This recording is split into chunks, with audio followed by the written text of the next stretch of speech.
Welcome in, everybody. This is Doors to Divinity, Chapter 3, Episode 6. We are short a couple players currently. Jeff will be arriving here within half hour to an hour, at which point we'll probably have to fix the camera slightly, and then we'll get started with everybody. So, to make everything kind of make sense, just so you guys are aware that Ruin passed their Constitution save, and Kamaji failed. There's a big storm right now. And so Ruin is downstairs under deck, tending to Kamaji, who is barreled over, barfing his guts out. They think it's because of a storm, but Kamaji may have also caught something from the frog folk back on the other peninsula that they just visited recently. So in last episode, they had visited these frog folk people who had this very large mushroom looming over the top of their village. They visited this mushroom and had a vision of another place. I'm not going to describe exactly what that place is yet because the characters and players are unaware of what it is. But they also had a vision of it being enshrouded in shadows, and they know that there is some kind of dark influence looming over these other beings. They looked similar to humans, but with pointy ears. I think you could probably infer what that means. It is not from their planet, is what they do know. Okay. It must be cosplayers. Yes, it is cosplayers. Okay, so we are sailing through a storm currently. Actually, storm is just kind of coming in, and the swells are getting very, very large. And they've seen a pirate ship out in the distance. So what I'd like to do is we're going to switch over to another map. I'm going to go ahead and reveal everything. I took the liberty to take that map with the ship. I cut it out in Krita, and now we can move it around as such. Cool. Oh, that's cool. It's fairly close to the size, so pretty neat. Yeah. And I found another one for our pirate ship over here in the distance. You have to zoom in quite a lot if you want to see the characters on board, but it kind of gives you a rough idea about the dimensions and whatnot. Mm-hmm. All right. Okay, so Ruin has left the crow's nest and gone downstairs to help Kamaji. And you guys, the two of you, are on deck with everybody else. What's your question? So, quick side note: I'm currently under Brillis and Chance, and Eric's under Marge and our cameras. Oh my god! Deal, but... It switched, I think, when you turned yours on. Okay. It is. Hi, I'm Shape. Yeah. And I'm Chance. Let's roll some dice. Oh, sweetie, you don't need to roll any dice. No, but I have to roll the dice. The fates tell me to. I can't make any decisions on my own. People die when I do that. I should make you guys switch sometime. That'd be actually really funny. Oh, for a whole Really episode? Fun. Yeah, we all like body swap. That would be actually really fun. Okay. So, what do? You see a pirate ship in the distance. Oh, what's that over there? Oh, that doesn't look good. Are they flying the skulls and bones up on their mast? I can't get myself from here. Maybe I should roll the dice. Yeah, roll a perception check. Let's see what you find. See what you see. All right. Chance, you're too busy chasing the dice across the deck as the swells kind of heave the ship over in one direction. They scatter right out from your fingertips before you can catch them. You miss whatever it is over on the other ship. But Marge, you've kind of secured your footing and grabbed onto the railing as you're peering off into the distance. And as the swells sort of subside, you glance a pirate flag. It's not your typical, skull and bones. They do fly a black flag, and on it is a sword dripping with blood. Oh, it doesn't look good. Anyone who flies a sword dripping with blood certainly can't be that friendly of a folk. Oh, yeah, and you never know, Derek. I mean, we gotta meet him at least and find out. I don't like the look of this, boys and girls. We've got to sail away from this. Do we have any option? I mean, can you sail through it in this storm? Well, we could try to make a maneuver right before that rock there, but it's going to require all of us to act right now. Either that or we're going right towards that pirate ship. Right there, you just tell me what to do and I'll do it, you know? All right, so he starts to yell at you. He starts to speak a lot of ship lingo. So I want you to go ahead and roll an intelligence saving throw to see if you understand his directions on board. Brillis, you speak ship lingo. And so does Chance. Marge.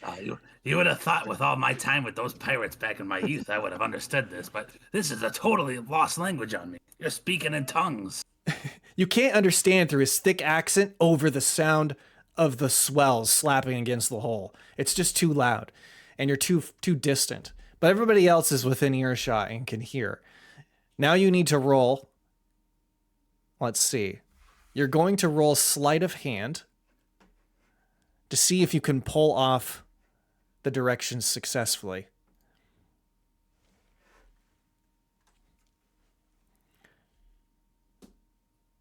Marge, you're going to roll with disadvantages. You're looking for an example to follow.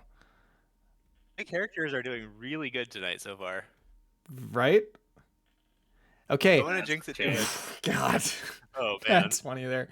It's okay. It was a group check, so 2 out of 3 passed. You guys are able to maneuver the ship. You halt it from moving forward too quickly. I have to actually zoom in here to be able to grab it. And the ship is going to be right here, and you're just going to skirt by this large rock that's sticking out of the ocean. We all fell off the boat. You're on the boat still. See, there we go. Can move you all back on. You know, for a second there, it felt like we fell off. You know, we made it back on, so that's good, I guess. Now, the ship also gets to move. It's moving 100 feet. Okay. What's your guys' next move? Do you want to shoot your ballista at the ship, or are you going to try and flee? What do you guys Sounds like a situation for the dice. Odds we fight, evens we flee. Let's flee, guys. We can't win this one. I agree. Let's get out of here. Okay. No, fleeing sounds pretty good to me, you know. Let's see if this could help. And I'd like to use a gust of wind at the sails to help propel us in the direction that we are trying to go. Okay. Gust of wind. That's going to be an additional. How many? What is that? The feet for that? What it does is a line of strong wind, 60 feet long and 10 feet wide, blast from you in a direction you choose for the spell's duration. And I'm like trying to aim it up at the sails. Okay, I'm just going to give you an extra 60 feet then. Does that make sense? Yeah. Okay, so you go 100 plus the 60. So you're right in front of that rock. This next ship's turn. It's going to move slightly. It's going to move half its speed. Wow. Before it turns, though, it shoots from its broadside. It's going to shoot 3 ballista, and let's see how many hit. One of them hits your hull. Uh-oh. And actually, I need to look up this number, so give me 1 second. I really could use my poor Gruzlock kibble stick right now, but he's down there in the hull with Kamaji. Swears he has seasickness. I don't know how that silly stick think he has seasickness, but Gruzlock was never one for the sea. You know, I offered to go help Kamaji down there, but Ruin said no, it's got to be just her alone, you know. So, well, I'm up here helping you folks. All right, the ship takes 40 damage to its hull, but it's not something it can't take. You guys have like over 300 HP on the ship. Okay. Somebody write 40 down though, if you don't mind. I could also type in chat, I suppose. Geez, that's a real big bite they took out of us there. You know, we better get out of here. The other 2 shots hit the stone that's in front of you, and suddenly the waves around you begin to recede. Roll a perception check.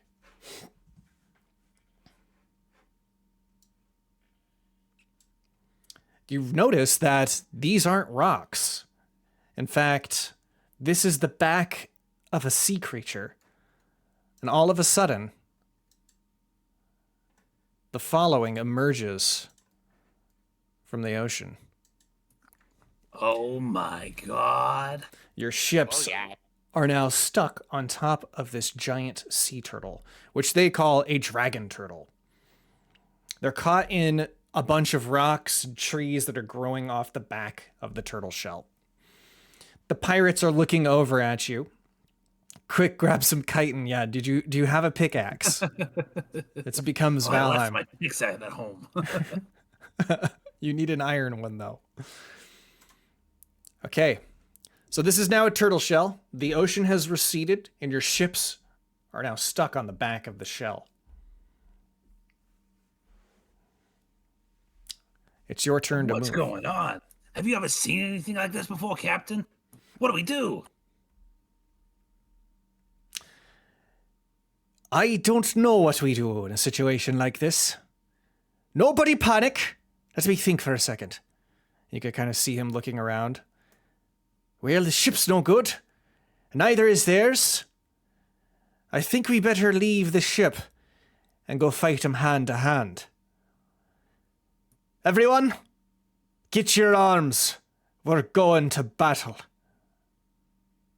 He draws out his sword from his scabbard, and you see, oh my god, what's his name?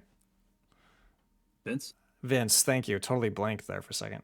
You see Vince unsheathes his scabbard as well, or his sword from his scabbard as well, and everybody's moving over to the side of the ship to jump off. Well, you don't have to ask me twice to fight, but I am gonna roll to see if I panic.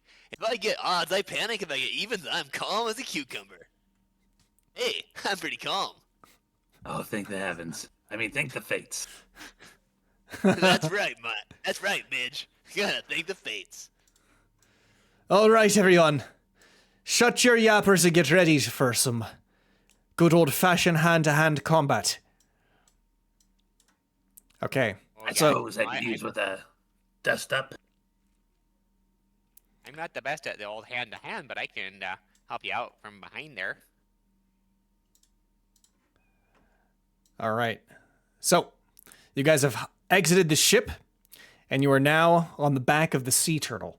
It is, it's just imagine that it is covered in stones and like rocky barnacles and other kinds of foliage. You know, We probably like want to ocean get rid plants. of Kamanji and Ruin and Brigsby from the group. Yes, we will get rid of them. But we can keep Prince Elmund. Remove from map.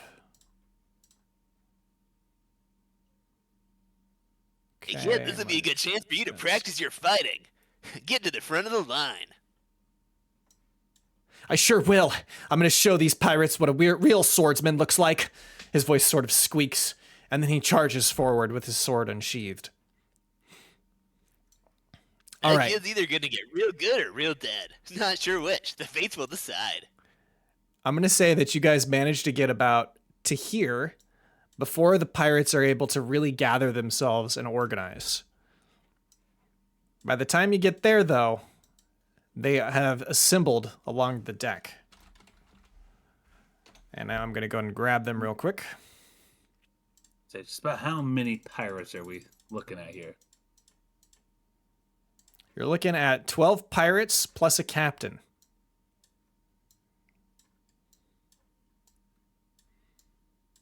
Most of them we are try here. to parlay with them first, or we just open fire? I mean, they did fire upon us first. But I've got a special present just waiting to drop on them. Not too pleased with the fact that they took a shot at us. It wasn't real nice of them there, you know. Okay. And then actually there's this guy. All right. So if you guys can go ahead and roll initiative for me.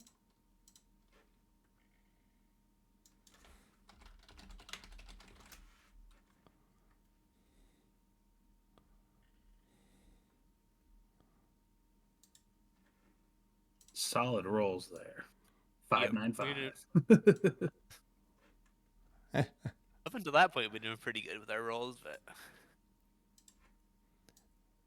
The captain sees your approach, and she says, she holds out her hand, and she tells everyone to hold fire. Wait a second. Isn't that the lady we ran into back near Smoketown? She looks awfully familiar. Yes, you would Well, recognize might her. be there. You would recognize her. Saying, how far away are we from him right now? 88 feet. So I guess I'll yell, "Hey, what's the big idea?" Don't I know you from somewhere? Haven't I seen you before? The island near Smoketown. You encroached upon our camp while we were doing some business. Wasn't that right? Yeah, we were just passing through. We exchanged pleasantries, and what's this all about shooting at our ship? You trying to get yourself killed?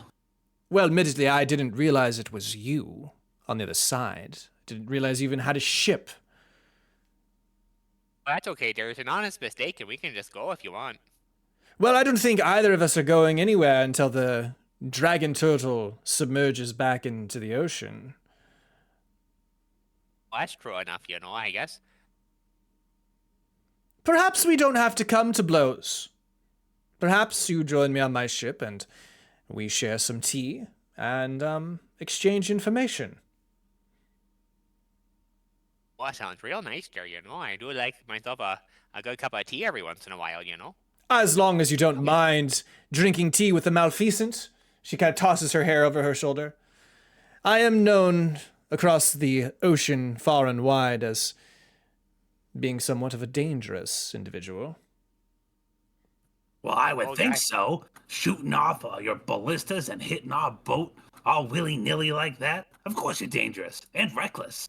It is a dragon-eat-dragon world out here on the ocean. If the tides don't kill you, then those who sail them will. If you keep up that kind of talk, and you're going to be the one that ends up dead. I'm not too pleased with you hitting our boat. You owe us some lumber and some labor to fix this thing. I see that you're one of my people. What brings you to the surface exactly? I didn't catch your name. I'm Marge, and my business is my own.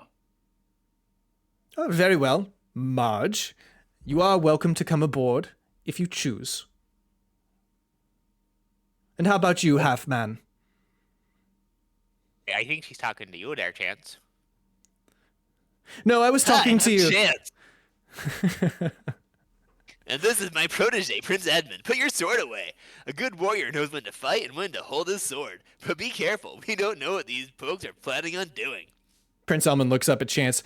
Negotiate with pirates? I don't think so, Chance. This is our time to shine. Time to show that justice does exist in this world. Put the sword away, son. What? I'll put it away for you. Let me guess, you want me to roll a dice for that too? Fine, I'll do it. He takes out a die. Do what I say. He's taking out a die. Now, do you want to interrupt that action at all? You know what? I was going to tell you what to do, but I'm so damn proud of you right now. You do it. All right. I'm not rolling it because I want to, Chance. I'm rolling it because I'm trying to make a point to you that sometimes it's better to take initiative into your own hands and not to leave it to the dice. Sorry, kid. I wasn't really listening to what you were just saying. Well, I'm not going to repeat it. And he says, odds, we attack the pirates. And evens, we have tea with them. And he throws the dice across the dragon turtle shell. Damn it. Well, it looks like we're having tea then, kid, huh? He puts his sword away.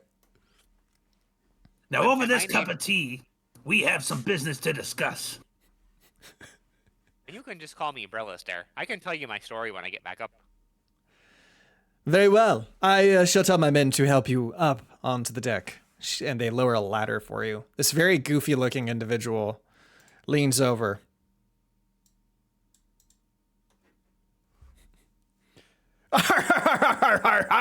Welcome aboard the captain ship. It's a pleasure to have you, it is. Did I catch your name there? His sour breath is like almost sticking to your neck.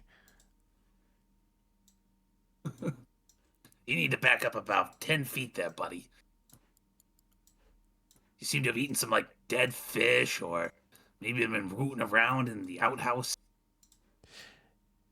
Well, you could call me One Tooth. It's because they all say that one of these days I'm going to lose all my teeth except for one. Almost seems like every week I lose another molar. When are you gonna lose next? We're taking bets on that right now if you want to try. I sure do. Oh, lordy. So they divide it into 4 sections from which the next tooth will fall out of. So it's just A, B, C, or D that you can bet on. I'm going with C. Okay, he nods. 3. How much are you betting? Let's see, I'm gonna see how much he has. I've got 39 gold pieces, so I'm gonna roll a d20, and however much I roll is what I'm gonna bet. I'm gonna bet 5. Okay, they take the 5 gold pieces. Whoever guesses the right section in the mouth gets the amount of gold divided by those who, invested in that one section. And the amount of people will be 5 people. So it'll be divided by plus you, which would be 6. Okay? Makes it easy. All right. You guys are now on board the ship. As you guys look around, you can see that the dragon turtle is it looks like it's no signal that it's going to go down below the surface again.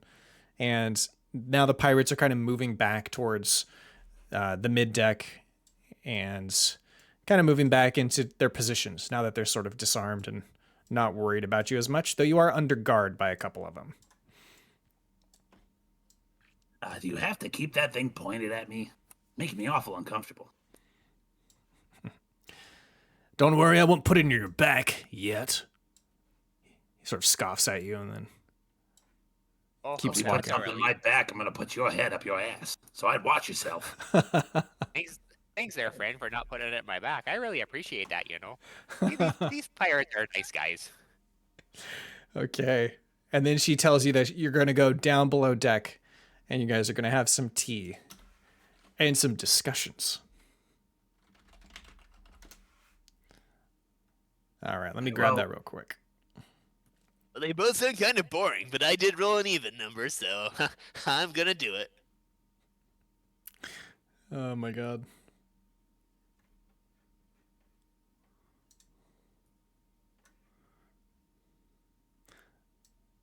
Oops. Just give me one moment to find the right thing. Ugh. Man, you guys have such a dirty ship. Do you see all this around? Brillis, they really could use you. I could look at all of this nonsense around here. You guys keep yourself worse than... I was so excited for the tea there, I completely didn't notice that I could be helping out on the deck. And he pulls out a rag and starts cleaning. Don't do it yet, Brillis. We got to make sure we have a negotiation first. And they owe us work, remember? They put a hole in our ship. Oh, I see what you're doing there. Okay. Wink. You don't have to say wink when you wink. That kind of defeats the purpose of the wink. Oh gosh, I'm sorry there. I'm just a newbie when it comes to winking, I guess.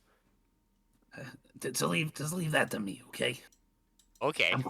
I'm quite skilled in the art of deception. Proficient in it, you might say. Okay, well, I guess I'll just let you do all the deceiving and I'll just do all the winking. When you guys... Oh, wait, hold on. I gotta grab that other character, too. When you guys get in there, you do notice that the picture looks like it's stone. It's not stone. Just imagine that it's wood, okay? Mm. And this guy's first mate, One Tooth. He's also going to be in there. It is a round room, but it's not exactly what you imagined it to be. It's got some peculiarities about it. Specifically, these very large artifacts that look very uncharacteristic, for being on a pirate ship. In fact, the technology doesn't look like anything that you're familiar with or have ever laid eyes on before. Now, Jeff just arrived, so we are going to go ahead and fix our cameras real quick, take a short break, and we'll be right back after I fix it. I'm here. Welcome. You know, before we go down here, real quick, we should send a runner back to the ship and see how Ruin and Kamaji are doing. Maybe now that we're on top of this turtle, maybe Kamaji's not feeling too bad anymore. Though I don't know if he's seasick or if he ended up getting in bed with one of those frog people or what happened. It wasn't looking too great, though. I'll never tell. This is a perfect chance for Prince Edmund to prove his valor. You don't always have to fight, kids. Sometimes you can run. So go run back to the ship. Go check on Kanji. I don't want to run, and his name is Kamaji. You're terrible with names, you know that, right? What are you talking about? Go check on Kamaji. He rolls his eyes. He's like, I'm not going. And you know what? I'm sick of you being my teacher. You suck at teaching. Okay. I mean, I guess we could just leave you with these pirates. It would get you out of our hair, and we wouldn't have to worry about you anymore. You could become a pirate with them. You could have a tooth. Look at this guy over here with his one tooth. You know, you could be just like him one day. Doesn't that seem like a good role model for you? That sounds terrible, and I will never become a pirate. You know why? Because pirates are evil, and they take things when they're not supposed to. They're thieves. He says it under his breath, though. And so do kings. You best remember that, boy. What do you mean, kings? Kings serve people justly. Look, King Rig. Well, King Rig's a great one, but didn't he have to depose somebody who was acting as king in those damn Outlanders? Well, I suppose so. I guess I hadn't thought of that before. There's all sorts of good and bad in the world, kid. You know, Prince Elmund, I never once stole anything from anybody. You can try to act like me more. I can be your teacher. We already have one, Brillis. Don't do that, Elmund. If I wanted to be a custodian, then I'd be a custodian. No thanks, Brillis. I'm a shoemaker. Well, that's not what everybody else here thinks about you. No, he makes great shoes. Did you see the Sure I boot he do. made for that my beloved Grezlock stick? It's wonderful. The craftsmanship is exquisite.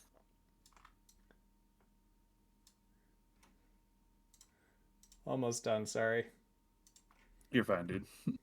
Can you can I get a little up? It's been 2 weeks. Someone mind giving me a little update? I kind of forgot what was going on. Yeah, we were at the end of the last episode. We had ran into those frog folk people, right? Then we went into their camp, and they led us up the path to that giant mushroom.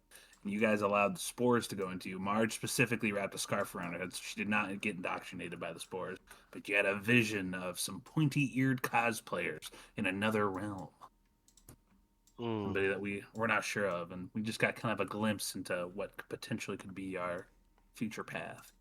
After that, we set off away from that island. We went back out to sea. We got caught up in a storm, which caused you to get a little seasick. You went down under deck. Ruin went to follow you to take care of you and insisted nobody else be in the room. So you were locked in a room with just you and Ruin for quite a while.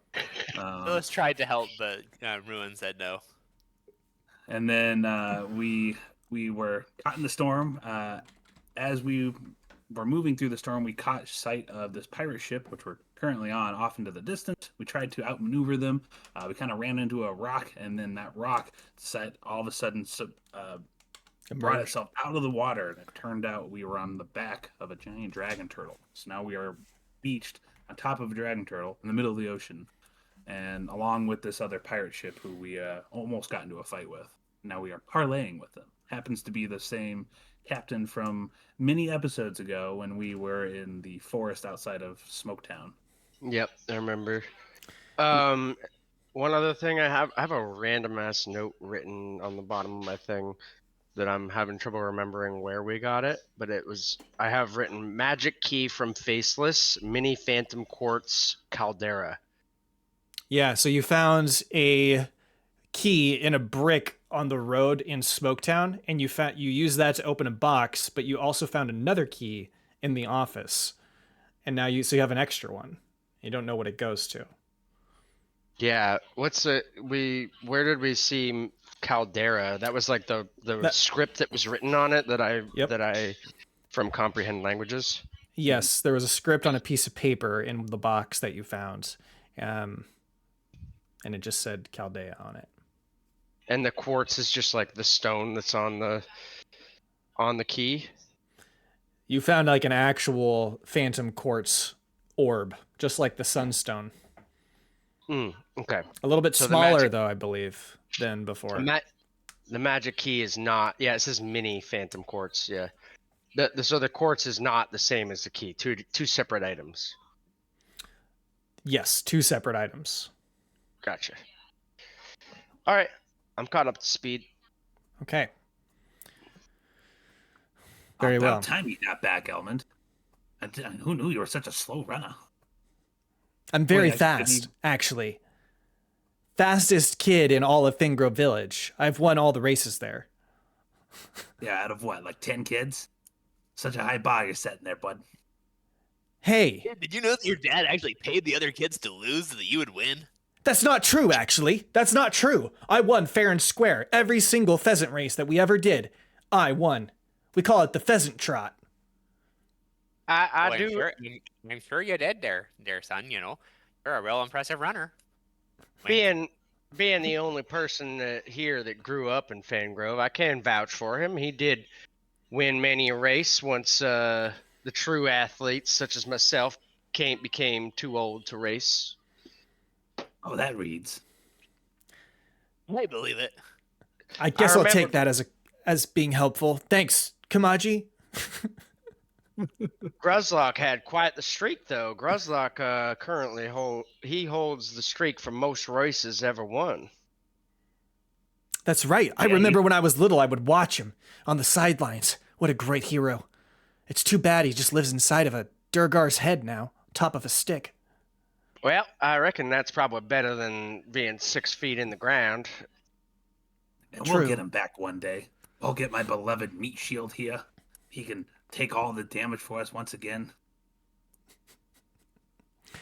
So you guys, Prince Elmund comes back. You've been sitting in this ship cabin for some time, staring very curiously at these strange artifacts. When finally Prince Elmund and Kamaji come up the stairs. Ruin shouldn't be here. Also, we should have the captain here as well. Let me grab him really quick.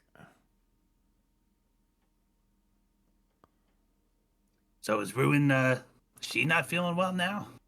She went down to take care of you. And she brought my kibble stick as well. Gruzlock said he was feeling really seasick. I don't know how that worked out, but we're gonna say that she stays back to just, keep track of things on the ship and make sure everything's okay. Oh, so she's stealing all of our gold from our rooms. Got it. High likelihood. I'm feeling fine myself, but I was intrigued by Gruzlock's sickness. I must have got wrapped up in my studies trying to figure out a way that I could cure him, but alas, no luck as of yet. He never was one for the open seas and the boats. More of a land guy, he is. First on all fours. Without his 2 feet on solid ground, he's about as useful as a chicken with no meat on its bones. You could say that again. As the others finally come in to the chamber, Captain Breeza steps away from this very large telescope on this balcony that sits out over the boat on the, I guess, the rear end of the ship. She looks over and says, "You're probably wondering what all these strange devices are you not?" Oh, not even a little bit. I was just wondering why this tea sucks so bad. Where'd you guys get it? This is awful. Well, I myself am quite curious about the devices you have here in this here observatory.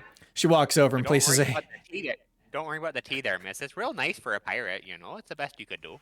She walks over and places a gentle hand on Chance's shoulder. "You would make an excellent pirate, my dear.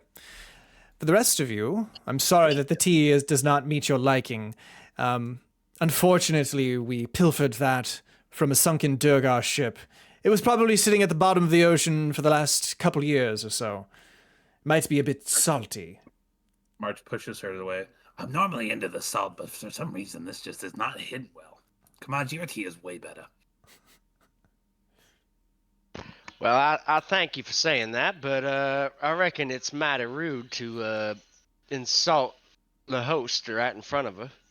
Well, you might have missed this while you were underneath on the ship there, but they shot our ship. They put a giant hole in it. That's the rude part, which we're here to discuss. Yes. What is the meaning of this? Well, we both happened to be stuck on the back of a dragon turtle in the middle of the sea, and instead of killing each other, I thought, because we previously had seen one another in the forest, or in the jungle, rather, that maybe we would have a chance to discuss some things. I have a proposal for you. I'm sort of short men at the moment because of some recent losses for one of our escapades, and I was hoping that perhaps you might be able to do a job for me. I do have the gold, and I thought perhaps you might be interested. Well, we do have short men. It gestures to Elmund and Brillis. Well, I am real short there. That's a true statement. No, what's the nature of this here job? Well, there's a certain individual in Smoketown who oversees an interesting organization, and he is in possession of something that I would like to have. You can use whatever means necessary to acquire this object, but I would like it returned to me within a week's time. What's the object? Just a personal item that has a lot of sentimental value to me. It's a strange-looking stone of dark, opaque, no real value. Just, it was a piece of jewelry in my family long ago, and I would like it returned to me. Can I do an insight check to determine if this is the same stone we know to be? I forget. I can't find my note for it yet. Phantom quartz. It is yeah. She wants phantom quartz. And that goes to the same realm that Renly, or Ren the Nightwalker rather, his realm basically. That's we know that stone leads there. Yep. All right. Well, can I roll an insight check with maybe advantage considering my prior knowledge? Yes. You realize that she is describing the phantom quartz, which is already in her possession. Because she's been out at sea, she hasn't had time to return to Smoketown to find out the development of what went down with the cultists. As Kamaji's doing that, Chance is going to roll his own die. If I roll an even, I believe her story. If I roll an odd, I'm suspicious. I don't like you cutting your jib, Captain. Yeah. Anytime I hear someone say that something has no real value, that's a telltale sign of bullshit. So this obviously has some value to it. Yeah, let's cut the bullshit and talk plainly here. I know what you're after. I know what it means, and I'm curious why you would want such an artifact. How do you know what it is that I'm referring to? It would be impossible for you to know about a family heirloom of mine. Yeah, well, I reckon you're looking for a stone that goes by the name of the Phantom Quartz that will, when activated in a Seal Spore passage, will lead you to the realm of Ren the Nightwalker. Is that correct, or am I mistaken in my assumptions? She steps forward, so close you can almost smell her breath. She looks at you and says, I see that you're the smart one in the group. Very well. You might say I'm too smart for my own good. I would say it. Yes, you are too smart for your own good, and but I can respect your intelligence. What was your name again? My name is Kamaji Mandolin. Kamaji Mandolin. Well, it's a pleasure to meet you, Kamaji. I'm always eager to meet an equal. She extends her hand and shakes yours if you are so willing. Yeah. I'm still not mad at her. Like, I'm just trying to figure out what her motives are. But yeah, I will shake her hand. May I know something about you, Kamaji? I have a question, actually, for all of you. I'd like to know, who it is you worship. Any gods in particular that suit your fancy? I personally respect the worship of all gods, and I very much enjoy the study of the arcane and beyond, and I think I respect everybody's right to worship whoever they deem fit. That being said, I do have some problems with Ren the Nightwalker and other deities that would, if they had their way, see us all dead and gone. You could say it's complicated with me and the Brine Lordess. I'll leave it at that. I Ah, don't an really follow ancient one. any god in particular, but I respect all the deities. If anybody could, any god could help me get rid of the curse of all these powers, I might end up following them. I don't believe in the gods. I just believe in chance and fate. Yeah, that's And quite Elmund, all you're right, Chance. still. Elmund, what do you think about Ponk? Are you still in on that camp, or have you sworn him off? I can never tell with you. You're so wishy-washy. I guess I have been kind of wishy-washy lately. I'm not sure about Ponk anymore. I mean, when I think back about Fram and everything he taught me, part of me thinks maybe Ponk is the way. But, now that I've been learning about what not to be like from Chance, I don't know. Maybe I shouldn't put my faith in something that isn't tangible. Maybe I need to put more faith in myself. There you go, kid. That's the first smart thing I've ever heard you say. Well, thanks. You're going down the Sugger's path. My mom would tell me I'm smart all the time. No one said that for a long time. I miss my mom. Well, I do suppose that, speaking for all of us here, that we are a very open-minded group, but we have our reservations about the 5 fiends. I do understand that those 5 fiends play an integral role in the balance of the deities. However, when certain of those fiends try to upset that balance, that's when I start to have a problem with it. And we've, in our travels, been privy to the knowledge that Ren the Nightwalker is currently trying to upset such a balance. You coming to us looking for the Phantom Quartz raises a lot of questions for us, considering we know that is his stone, and he is currently trying to make every living being on Awania's life a living hell. Well, it seems then we are on the same page. I am also against Rin the Nightwalker, and have no associations except for my desire to obtain the Phantom Quartz. You see these instruments here in this room. Yes.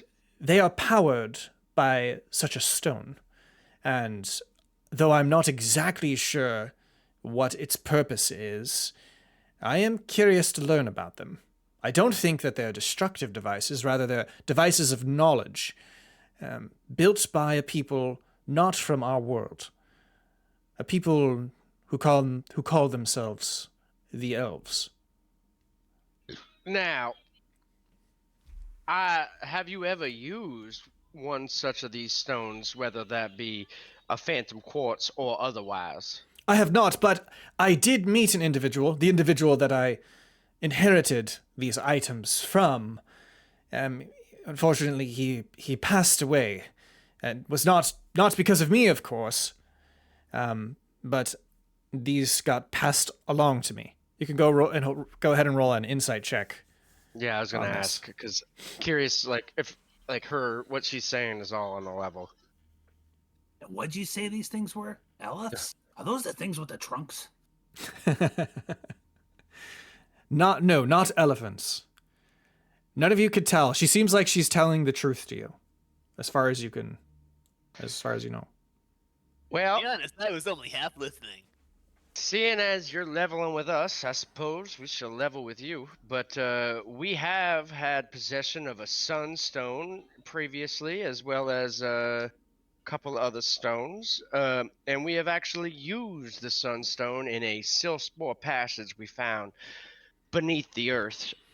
And we have traveled to the Cloud Coast and spoken with several deities there. You have traveled through the passage?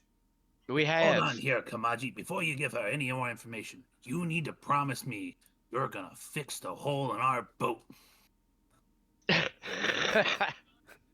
You know, some of us didn't go to the passage. You know, I wasn't a part of that, and I don't think Chance or Prince Elmund was either. Really, just Kamaji and Marge there. What was it Yeah, like? we know lots of cool stuff. We happen to have lots of great knowledge. We're very wise and powerful people. People who you shouldn't blast holes in their boats. Ruder, you know, Captain, I think you should apologize to Marge there. So the words "I'm sorry" can go a long way, you know. Well, if I'd Yeah. known that you were who you are, I might not have ordered my men to shoot at you. It was a simple misunderstanding. We will help you repair your boats if you agree to do this favor for me. Oh, okay, yeah, all water under the bridge then. We're all good. I'm still curious as to the nature of your arcane devices here and what you hope to achieve by putting in a stone into such a device. My concerns arise because I fear you may not know with what you are dealing with, and using a phantom quartz stone over, say, a stone of more benevolent origins could end in a way that you do not expect or are not prepared for. You might be Yeah, right, could- but this could also be a very, very valuable artifact that I might profit from greatly. Even possibly retire as a pirate. I won't have to go out pilfering vessels and killing and maiming people. I'm growing weary of the lifestyle. I love my men, I do, but seeing them slaughtered one at a time, I just tire of it. Yes, but why set your sights on such a dangerous stone and not one of a more benevolent origin? Well, I don't why not sense... test? Yes? Why not as a fellow student of science, why not test your hypothesis under less risky circumstances? Well, what do you propose then? The only thing that will power this device is a stone that came from the individual that passed through the Silspore Passage here to our planet. You do realize that we are on a planet, right? This is there is some knowledge that I have that maybe you don't have. I'm just wondering if, like, why not use for instance, a sunstone or some such instead of a phantom quartz? What are you talking about on a planet? We're on the back of a dragon turtle right now. Look at this I lady. think it's pronounced plant, not planet. I didn't say It's not a that. plant, it's a turtle. Turtles aren't plants. We've been over this. Turtles you make into soup, remember? I know this, but I don't think she knows it. She Oh, doesn't I seem gotcha, like the gotcha. brightest pirate. She rolls her eyes and looks back at Kamaji. Kamaji rolls his eyes as well. I don't have another stone, sunstone or whatever, to place inside this machine. The only stone that I know of is in the possession of the cult leader in Smoketown. Well, if your motives are as pure as you say you are, and you are against Ren the Nightwalker, then you shouldn't mind if I just take a look over your machines here real quick and just see what perhaps they might accomplish with my own knowledge. Wait, cult leader in Smoketown, didn't you shove him into some locker there, Chance? I thought we had something I to do sure with it. did. That's what we do with nerds. You've seen the cult leader? Oh, we kicked his I did. ass. They summoned a dragon. We beat the dragon up. So then, did you find the stone? What stone? Stone. I'm rolling an I don't insight even know check. the meaning of the word. Well, I don't know. I don't know that Kamaji really told anybody about it. You know, Kamaji has it. There were And even stones if- everywhere. There And were even stones on if the like ground. he knew about it, Okay. Chance would have already forgotten and genuinely just have no clue. Like Kamaji found it in the fucking cobblestone. You know, like he found it on his own. Okay, well, what she's going to do, though, is she's going to say, did you find a stone there? And what do you say? Kamaji's Lots not of really stones there, lady. talking. Everything's built of stone. The buildings, the streets. Yeah, But- you should have seen this dragon. It was hitting the ground. There were stones flying everywhere. At one point, Every one of us passed out, and then the dragon flew away or something happened. Ruin woke us all up and said that they took out the dragon, but that couldn't have happened. Yes. But I'm talking to your good friend Kamaji. She looks over at you, no, because she's been talking to you this whole time, and she wants an answer from Kamaji. Kamaji's like ignoring her and just examining the machines to see if he can discern what their true purpose is. Okay, can you roll a performance check for me? Okay. Oh no. I know that you know something, but I will wait until you're done examining the contraption. Can I roll like Arcana or something to see if I can discern the methodology being used here, or what this machine intends to accomplish by examining it? Yes, you can. Okay, you know that this is basically a model of a different solar system, not your own. Okay. And does it Um, have a spot for like a stone to be input into? There is like an instrument where you would put in a stone, and you're not sure where it goes, but it seems like go down a tube and into like a clear case, where the stone will rest and resonate power to power the machine. And then there's like a switch at the bottom that will like unclicks and it falls out back into your hand if you want it. Interesting. It looks like some sort of planetary system, but not our own. The stone goes here, and as you get closer on one of the orbs, you notice that there is an inscription on it. Actually, there's inscriptions on all of them, but the one that you look at, it's very familiar to you. Can you roll an intelligence saving throw with advantage?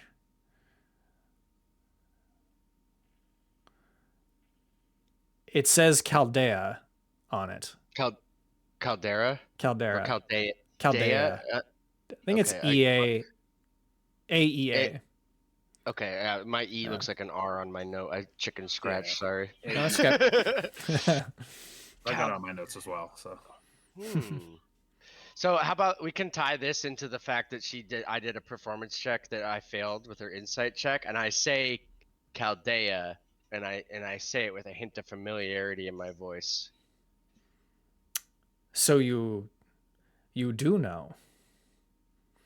Well, I know a bit.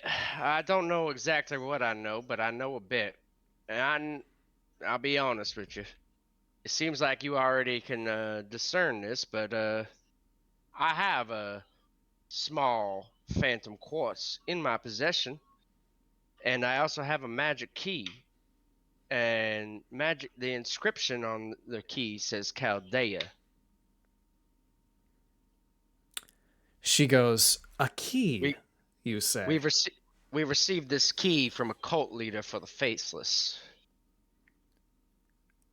So, then you already have what I need.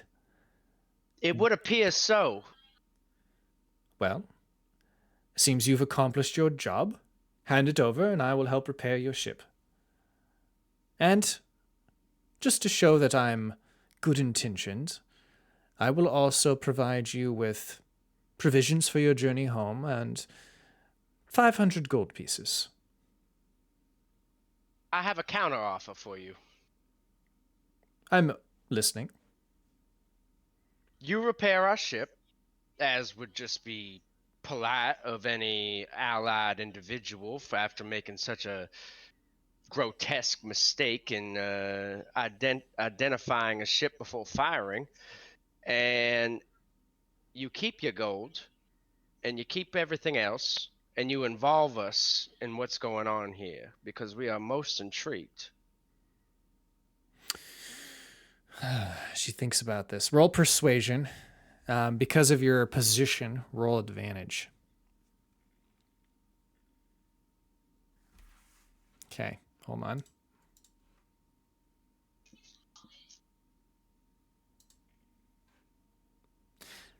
Very well. It seems that you have a little bit more experience than I. considering that you've traveled through the Silspore Passage yourselves, at least the two of you, I will agree to this. Now, if with you agreeing to this, we need you to level with everything about this here machine. Who built it? How did you come up with the schematics for it? What's your intended purpose in using it? And how can we help? And one more question for you. Have you traveled through a Silspore Passage yet? You know you die when you go through those, right? Die? I doubt that you die. The individual that traveled from their planet Chaldea to here did not die. Well, Oh yeah, we all not died. We immediately. were in purgatory, and then we were resurrected. It was a crazy trip. At least that's how I remember it. Well, I think you remember wrong then. It's not at all what happens when you go through the Silspore Passage. Do I know what can I do an insight check to see if I know what Marge is trying to do right here? Sure. Oh no, Marge just when she went through the sulfur, she thought she died. When we were in purgatory. She, to this day, still believes Yeah. that. Yeah, okay, so She's just in that looking at case- you confused. In that case, like she's like, I'm assuming Captain Frieza every time she talks to anybody else in our party is like kind of looking over at me. Yep. Yep. So I'm just when she looks over at me, I'm just gonna just be like, do a like closed eye, like soft head nod, like that's not what happened. Oh no, we were there. We saw ghosts. We saw Kibble's father. That's how I have Kibble's head with me now. Like we died. It was crazy. You should have seen it. I know Chance and Prince Elmund, I know you guys weren't there, but it was Marge. incredible being in the afterlife. Marge, she sets a hand on your shoulder too. I assure you that you did not die. Oh no, I was there. We died.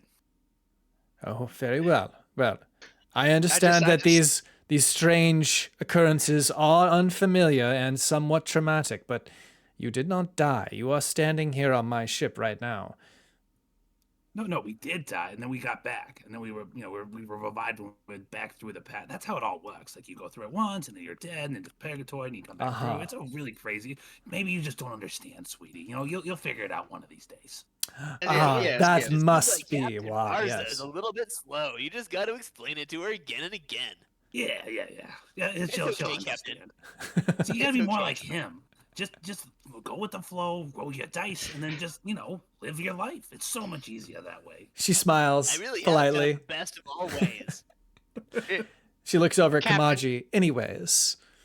Yes, just ignore that. It's fine. So Marge is traumatized. I love it though. I love it. Don't be sorry. That's with more time. that's good memory and great role play, dude. Never apologize for that. Well, you know, there, Captain, I do have a question for you. I'm trying to figure out a way to rid myself of these terrible cosmic powers I picked up against my will, and at the same time turn my family back into people and not into stone. Do you have any insight on how I could do that? Well, the individual, I shall call him by his name. His name was Syrus. Syris. She spells it for you. Do we know anything about that?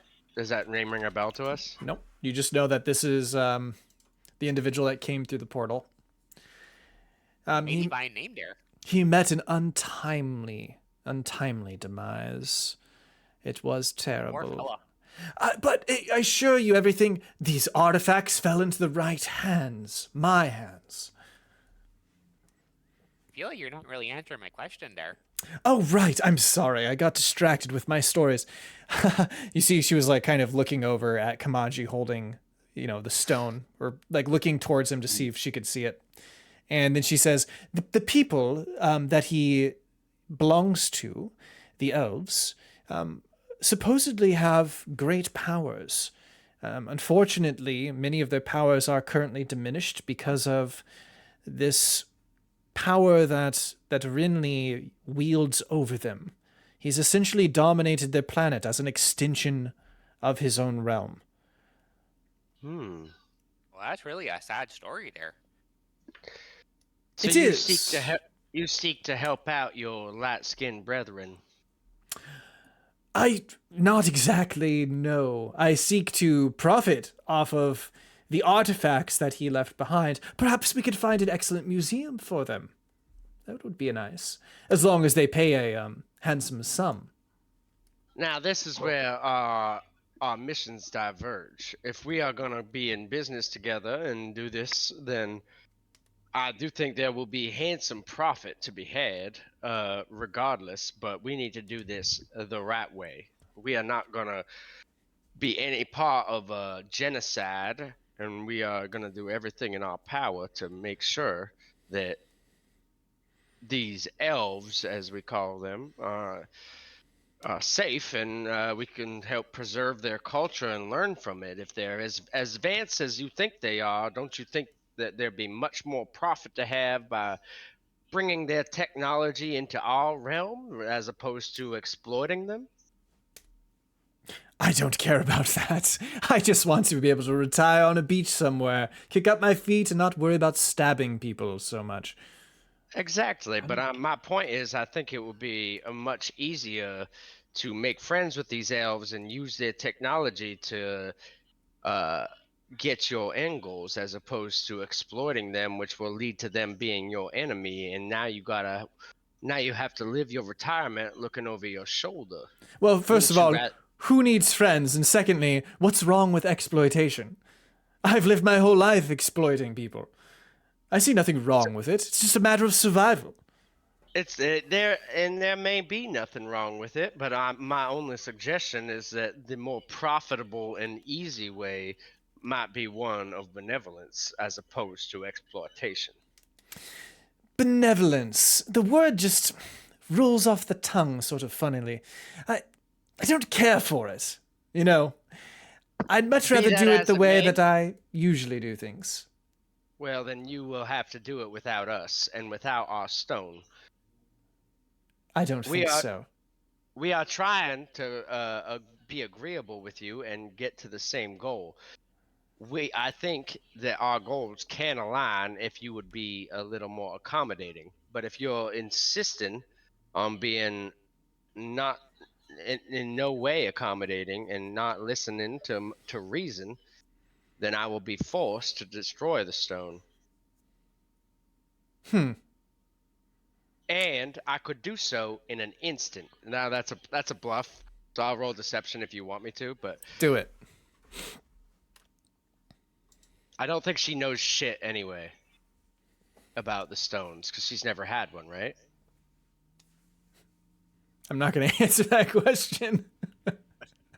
Oh no, I rolled well, but she had a +7. Damn it. I don't think you know how to destroy the stone. That's what I think. And I think that if you want to use this contraption and stay alive on this ship, then you're going to do it my way. Well, I reckon I may not know how to destroy the stone, but I know how to make it very hard for you to get. And I reckon if I fed it to this turtle, you'd have a real hard time getting it back. If you could get out of this room. She puts her hand toward her saber. She looks towards the door, and she gives a look to one of her guards, who then moves down the hallway. How many guards are in the room? There's 2. Look, I don't think you want to do this. Like I said, we've already died once before. We're more than willing to come back and do it again. Not only that, you're outnumbered here, many to one. You want to retire? You can't retire if we take you out now, can you? You take me out. Did you hear that? He thinks that they're going to take me out. Captain Breeza, the Queen of the Seas. I hardly think so. Very cute though, Marge. Very, very cute. Ah, you are so young and impressionable still.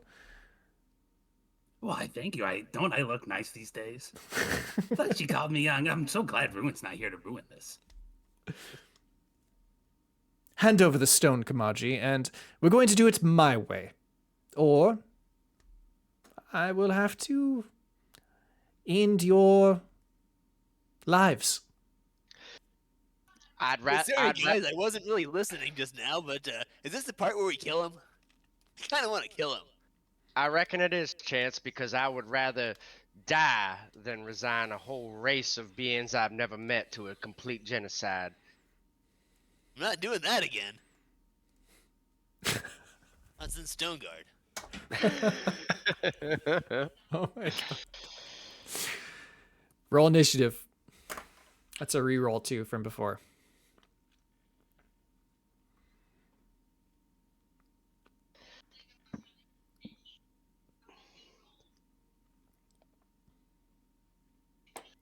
Okay.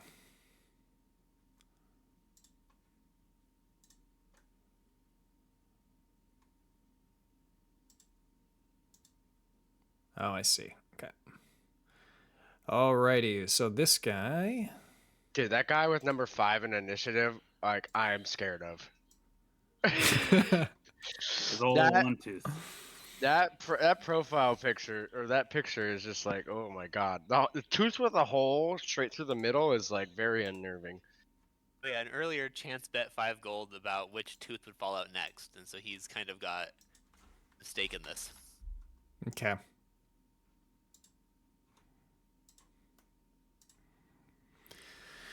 All right. Who the heck is Vince? Is that just one of our crewmen? He was the Yeah. he's the Sir- right hand man for the captain on our ship. Sir- Gotcha. Surfer brah. Hey, it's Vince. How's it going? Oh yeah, I remember now. Okay. I just need the voice. He's just been kind of quietly sitting in the back looking at some of the books, like nodding, going, oh, wild. All right. So it's going to go to one of the pirates first. They are going to run up from the bottom of the stairs. Or sorry, top of the stairs, technically. Just pretend that's flipped. And they're going to move here to attack Marge. I have to do custom rolls for these guys because of what I'm rolling. You're good. But it's going to be a D20, and should be a +8 to hit. Okay. 21. Yep. I'm assuming that hits. Oh yeah. Okay. It's going to be 5 bludgeoning damage with a mace. Ow! What'd you do that for? Only one? Only 1 attack. No, these guys are toast. Okay, it is Chance's turn. She Alright, also so- she would be here next to Kamaji because of the how things Yeah, work. that makes sense.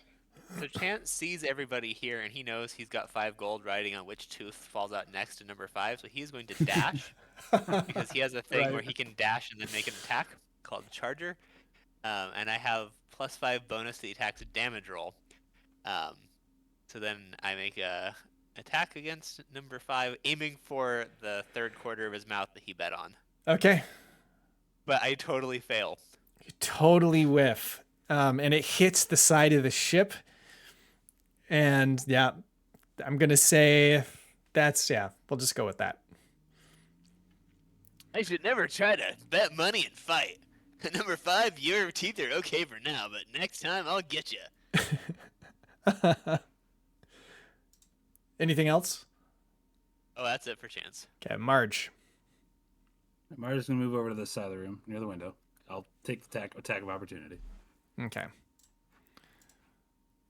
It's going to be here. 18. Yeah, I'll hit. Okay. 4 bludgeoning. Now hold right there, Breeza. And I'm gonna pull out my holding on to this. I have a 5th level spell scroll inscribed with Rune of Imprisonment on Captain Breeza. Okay. Forgot to roll Wait, what initiative. I forgot to roll initiative for her, that's all. Oh, okay. Same I was for, like, what just happened? Same for Prince Elmund. Now we're good. Keep going. Okay. I'm gonna What about cast the Rune of captain? Imprisonment on Captain Breeza.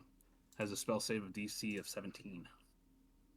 Okay, spell save Through DC this of 5th 17. level, through this 5th level spell scroll.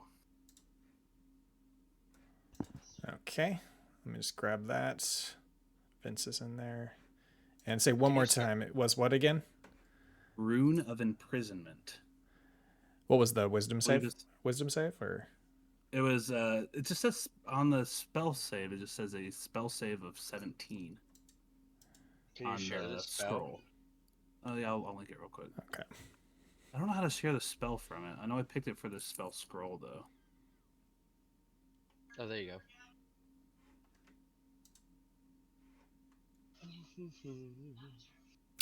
A spell cast from the scroll has a save DC of 17 and attack bonus of +9. I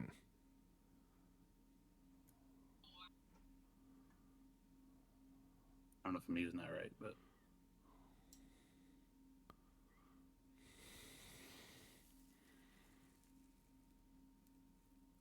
I believe it just block her out. I think it works like hold person. I think it's a custom spell. Let me see if I can find it in the spell list again. It's from Shard Player's Guide Volume 1. I think that's the base stuff.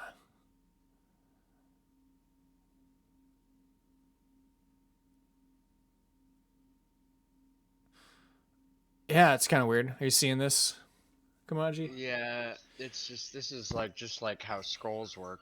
It's Yeah. just like a There's the It's- spell. Okay. Ah, So it actually removes her. On a successful hit, the rune absorbs the target creature, leaving only a glowing rune hanging in the space the target occupies. Wisdom. The subject can take no actions while in prison, nor can the subject be targeted or affected by any means. Any spell duration, blah blah blah blah blah. she failed. It's a wisdom save. No, it's a spell. It's a ranged spell attack first. Oh, I see. Okay. It's a wisdom save later on their turn. Oh, Oh, so wait, I need to no, make a wait. ranged spell attack? You need to make a ranged spell attack. Yes. We'll keep that roll in case you hit. That hits. And then so yeah, now she's like gone. It's a floating rune. Okay. Postponed. Okay, dying creature just okay. No actions. Creature adjacent to the room may spend a move action doing so allowed to make a wisdom. Okay, yeah, I'm the only person next to her. I'm obviously not going to try to help her, so that next part is just done. And she actually can't save out of it. It's just lasts for a minute or until he drops concentration. Okay. So she's just effectively gone. It's basically like banishment. Oh, I see. You have to. If you chose to help her, then she'd roll the wisdom. I see. Okay. Yeah, exactly. So basically, she's gone, and she will get back when Marge drops concentration, or when Marge decides to let her back, Okay. or after a minute. She's in a rune. There's just All a of rune. you pirates saw what we just did to your captain. Stand down or die. Ooh. Roll Yeah, that's powerful. intimidation with advantage because of what you've done. Nice. Goodness for advantage. Yep. Okay. First mate fails, and they also fail, so they stand down. All right, we surrender. Don't harm the captain. We love her so dearly. Now go and repair our ship post haste. All right. They scamper down or back up to the deck. Vince, you should go with them to make sure that they actually do their job. Yeah, for sure. Make sure they know that if they step one toe out of line, and if they don't do an amazing job on fixing up that ship, their captain is as good as dead. Most definitely. You want to knock one of that guy's teeth out from the third quadrant so I can win my bet? That'll be okay with me. That too, Vince. Knock his teeth out. But for the right spot. Let me show you. Over here. Points to like the right part of the mouth. So you want me to hit him? I mean, you can be creative. Follow your heart. Sure. I could do that totally. He goes ahead and punches him for a 15. He hit. Headbutt him? That seems like a Vince thing to do. Just Sure. He headbutts him. Knocks the tooth out where you had bet. And so you are going to get your money, but it's divided by 6. Dice never lie. All right. And they bet the same amount. So you just take that pool and then... they bet twice as much as you. All right. Immediately when she's gone and they like surrender to us, Kamaji's gonna immediately try to start dismantling this machine. I assume we're like kind of high up on the ship, maybe towards the stern. I would imagine something like this would be, right? Yeah, it would be towards the stern. So basically, I'm just gonna start undoing screws and fasteners, taking off all the planetary balls and gears, and I'm just gonna be chucking them out the window, like into the ocean as we go. You're destroying it? I'm Dismantling destroying it? it. Yeah. Oh my god. Okay. Okay. All right. Wait, we don't have a bag of holding or anything like that, do we? No. Fram had it. Fram. Hey there, Kamaji, you want a little help with dismantling that, you know? Love to Well- give you some help. I'd like to keep the pieces if we could, but only if we can guarantee we get away safely. I mean, I could always Misty step him down there for you. Yes, Brillis, help with this. Let's dismantle this machine and get it loaded up onto the ship. We have 1 minute to do so. Let's go. All right. I mean, it's basically just like a giant metal shoe, you know? Exactly. You got this. Okay, so you guys are starting to dismantle it. They've gone downstairs. This guy's, he's bleeding out of his mouth now. He's missing another tooth. It's no surprise to him, though. He was expecting it at some point. All right. In particular, I'm not really concerned about the frame at all. In particular, I'm taking note of the gear ratios of everything in there and the mass and weight of the planetary objects. Like Okay. I'm taking like detailed notes as I'm dismantling it, and trying to like take enough notes that I could recreate it if I needed to. Roll investigation. As you begin to dismantle it, you do notice that embedded within the metal, there's actually a pipe through all of it. And inside that pipe, some of it's like kind of rusted over and kind of the painting scrapes off. You can see through the metal into the pipe, there's actually spores lining it. Almost like some kind of circulatory system.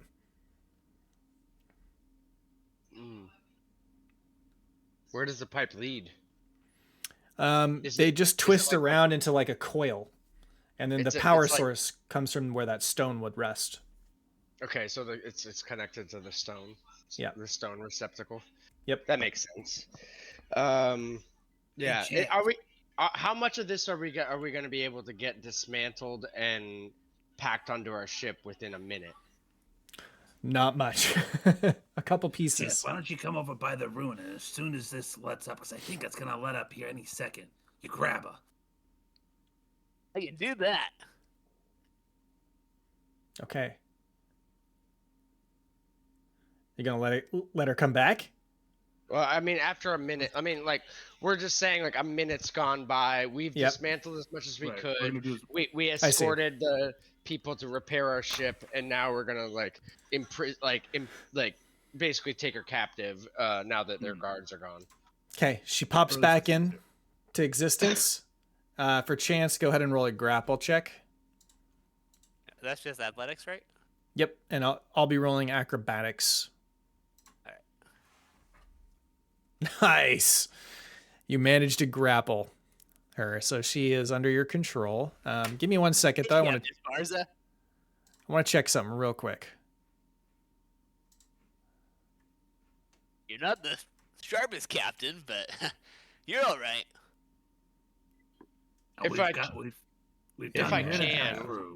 If I can, I'm gonna make sure to gag her as soon as possible because I know about the existence of like magic and Misty Step. Okay, she's gagged and she's bound. She cannot do anything else. Perfect. You remember, you chose to go this route. We've dispatched your crew. We've captured you.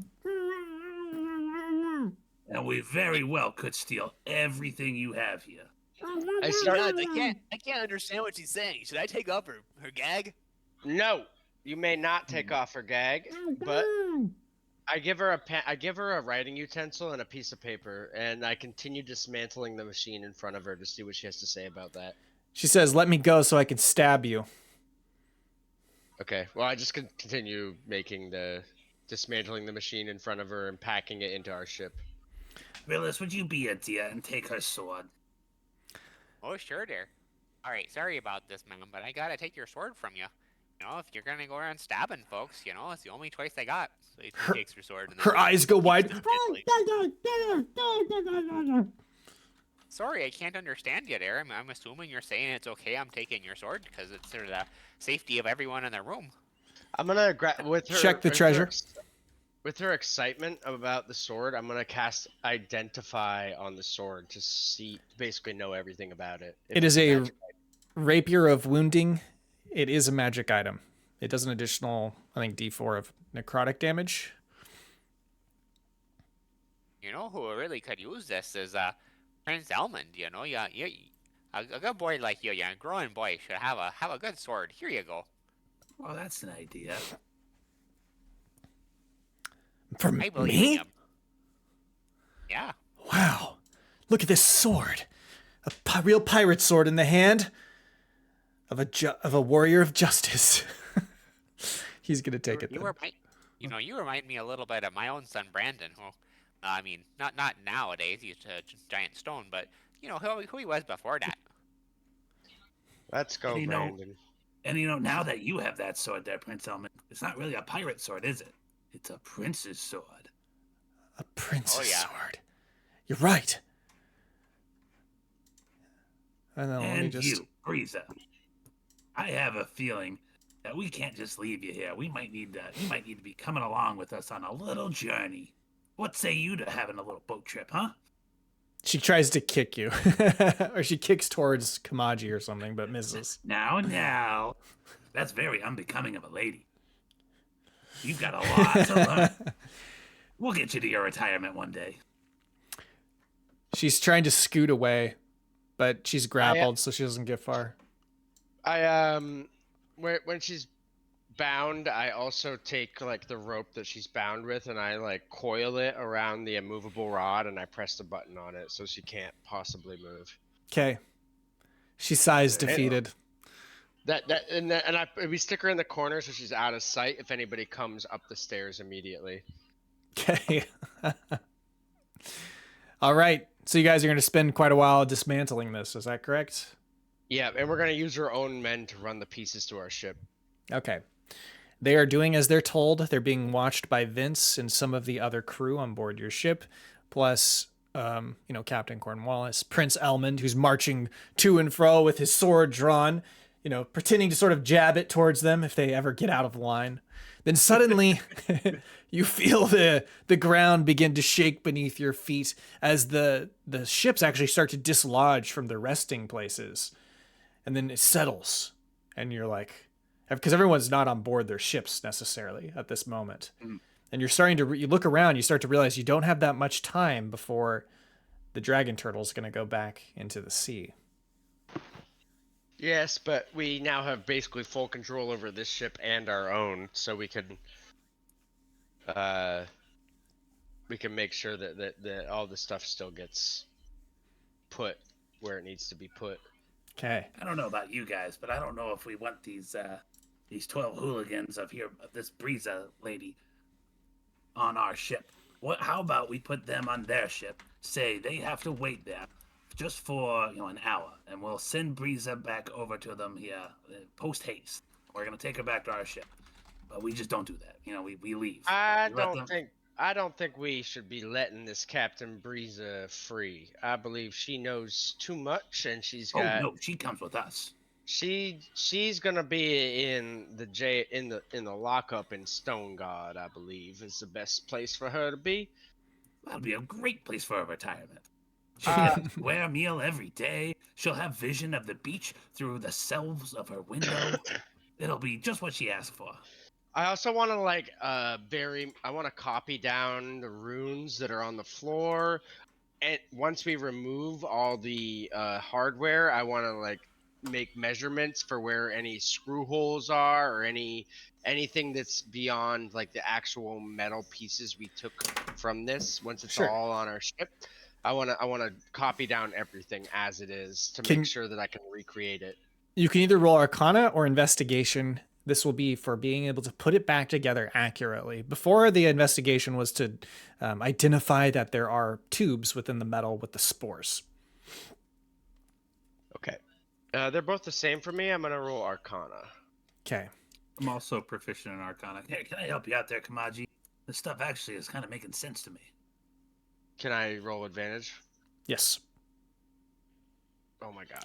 15 is enough to know how to do it, but it is going to take you probably 3 days To put it back together or to take it apart? to put it back together. Oh, that's fine. That's fine. Okay. It doesn't matter how long it takes to put back together. Yeah. Like, it'll probably be. I would imagine something of this caliber, even with taking diagrams as we're dismantling, it would be pretty difficult to Yep. do. Okay. You have gotten everything together and you're starting to move the last parts back to your ship. You're all together again and you're traveling across the dragon's back when suddenly strange creatures from these crevices in the turtle shell begin to come at you. I'm going to go ahead and huddle you guys up here. Let me just get rid of Man's room. still carrying. Is he just still grappling her? Is he just does that, or do we tie her Well, up? She's Kamaji back. tied her up and then Okay. put his rod of a movable rod in the knot for the tie, so that way it's like Makes sense, yeah. not possible to get undone. Yeah, and so the way we're not the way having chance like doing it though. no, so the way Okay. like you'll need to escort her whenever she moves, but the way it's Yeah. gonna work is like there's a rod tied in her like in her binds that like has a button on it, and when you press the button, the rod will not move in space at all. But makes when you press it Yeah. again, she can move. So basically, like you'll be escorting her to move her, and then when you need to stop grappling her for combat, you can press the button and just leave her. And she Oh, won't be perfect. able to move or do anything. She's bound, gagged, and can't move. It took like a few times to like explain it to Chance before he finally got it, but like I think I get it now. Okay. You see these Okay. very, very scary monsters moving in on your position. They've just crawled out from some crevices. They look quite nasty. Now, I'm going to show you what they look like. There are 3 of them. And I just got to I got to clean up the initiative, but you can go ahead and roll initiative for yourselves right now. Oh my god. Oh my god, they look terrifying. Man, I'm having Oh. some really bad rolls, but luckily everything I've rolled is like all of the things I'm good at, where I have like +9 to +7, so it's been okay. But I'm rolling like trash. Thank God for my rogueness. We had a whole bunch of good rolls right at the beginning, and then that hasn't necessarily lasted. Dude, those guys, I do not like these guys. Like this monster, just like the look of it is just like off-putting to me. Oh my Can we go god, back to fighting pirates? these look disgusting, dude. Ugh. Where did those come from? Look how Those must big have their crawled out. mouths are. Their mouths are so grossly big. This is the monster. This poor dragon turtle must be infected. As Poor you thing. As you spot it, Marge, roll a nature check to see if you can identify it.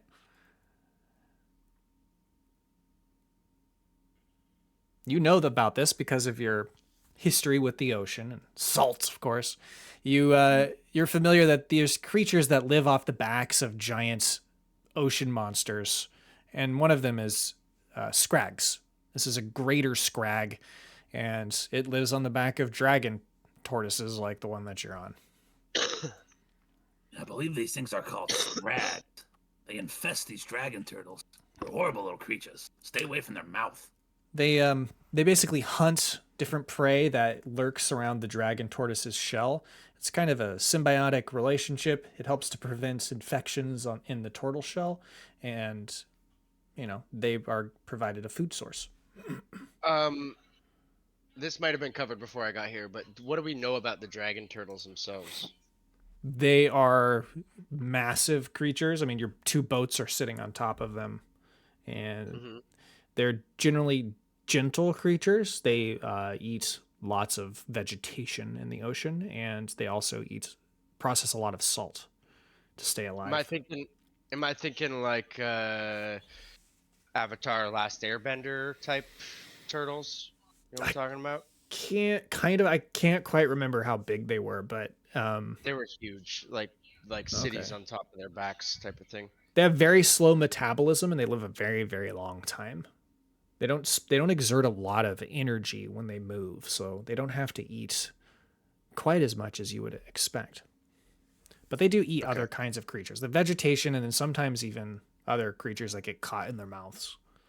What about like religiously? Like, are they like worshipped at all? Like commonly, or are they like hunted or anything like that? Or are they just like basically too big to be bothered and kind of just like peaceful giants of the ocean? I would imagine the turtle people probably are pretty revered of these. Yeah, the turtles. Yeah, The turtles probably. You could roll a history check for the frog folk.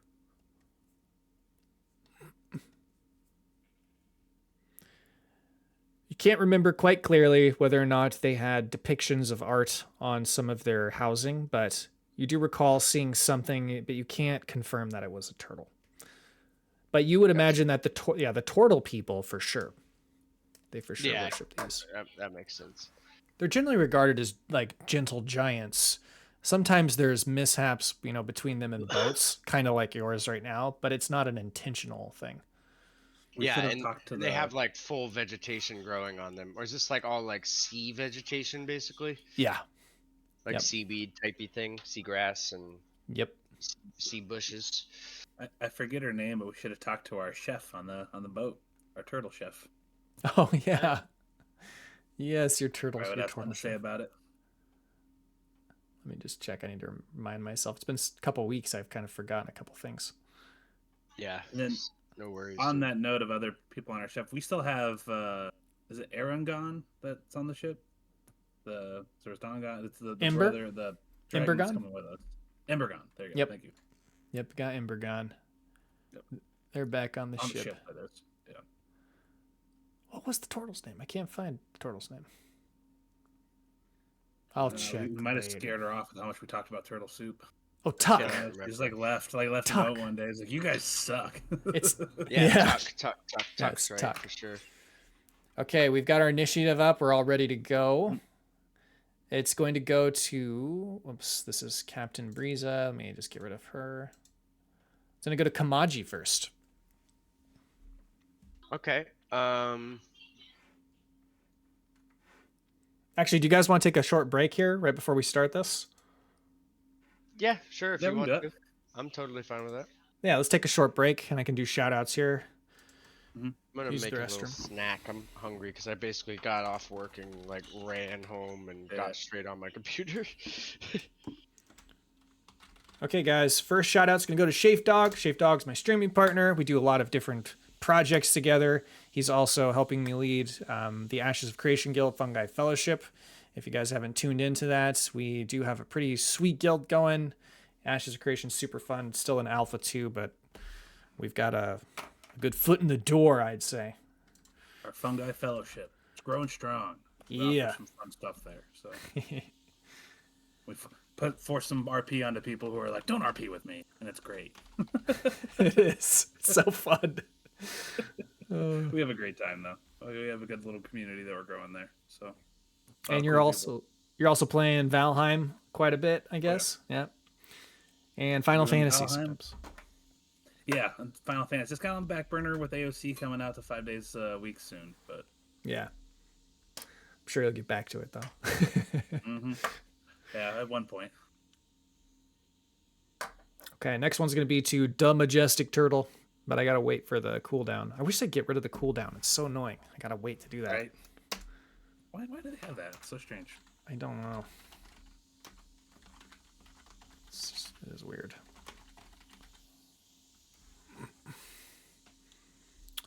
The 16th today. Maybe Turtle. It's competition soon, isn't it? Oh, I'm not sure when it starts. It's crazy watching him play though. If you guys, anybody out there likes the fighting style games, as a Master Turtle does, he plays that new DBZ tribute game, and he is incredible at it. Yeah. It's like watching a fight scene from the anime when you watch him play this high level of competition. It's crazy. It's so cinematic dope. experience. It is pretty dope. I'll be back in 1 second. Same. I'm gonna grab Leave water. you by yourself here, but That's okay. I gotta go grab water too. oh well, then I won't leave chat. Hello, folks. How's it going? Anybody out there who has not checked out Bungleborn yet? Porcini there, he writes a show that we all kind of play in on Ashes of Creation called Bungleborn. It's a great time, just a fun little like role playing show. It involves using characters in the server itself, plus our own little storyline. And he's got a great story he's writing with his character. We sell pizzas across the land of AOC, trying to foster community, and it's a great show. Go check it out. Thanks, dude.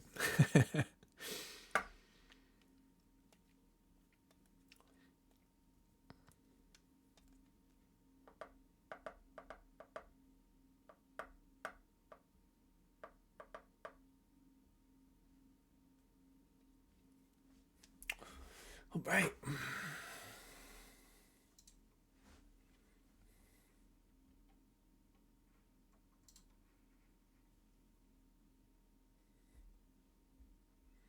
Wow, you're level 57 in the Discord, Eric. Very impressive. Nice.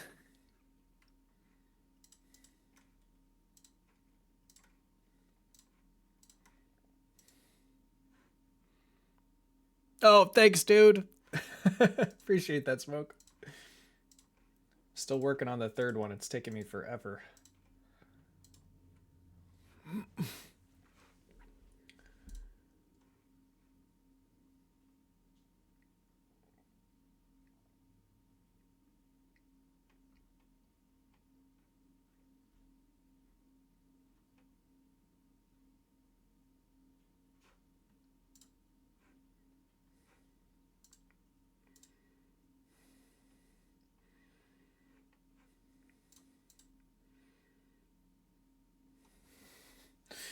Wow, just almost said crazy. You're almost 150. Oh my god, Shafe, Jesus. Getting close. Yeah. I've been boosting it recently, so people have been getting those Climbing a levels. little Yeah. Hell yeah. I saw it earlier. I saw it was at 140. I was like, holy shit. Nuts.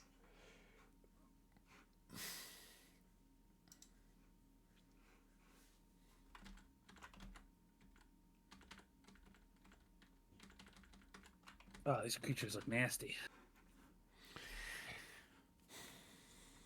Yeah, they're pretty gross.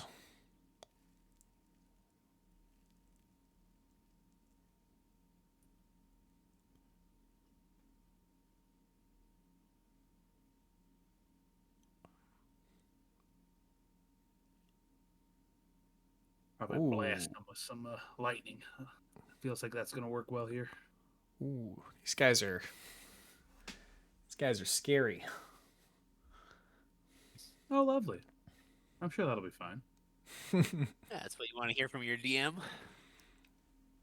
Right? I just like torturing you a little bit, you know? Yeah. Have you been playing that other RPG? I forgot the name of the... What is it called? It's the very story-based one. City of Mist. City, right? City of Mist. Yeah. Not recently. I do a couple every so often. So I did one with Andrew and a couple people from work. That was pretty fun earlier this year. I got a little more into like we did it in person, so I got a little more into like some of the puzzle aspects of it. Oh, cool. Yeah. Very cool. Probably the next one I do might be in a few months. Kyle said he's in and Andrew's in and Nice. yeah. Very cool.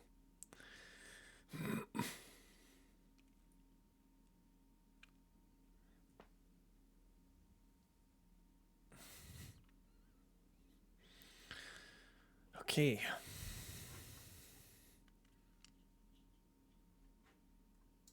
To reset this. You guys still go to Mox? Yeah, we didn't do it for the last one because Kyle wasn't there, so it was like all people from work. But actually, like all the people who are doing it probably next time won't work there anymore. Oh, wow. Yeah, so the last one we did was just at my place. It probably would It be was easier. It probably would feel like a totally unfamiliar place to me now, I would assume, huh? I mean, it hasn't changed that much. Like, I mean, like the people of high oh, turnover. yeah, yeah. You'd recognize a couple people, like the really long timers. Yeah. Crazy. Not the new people.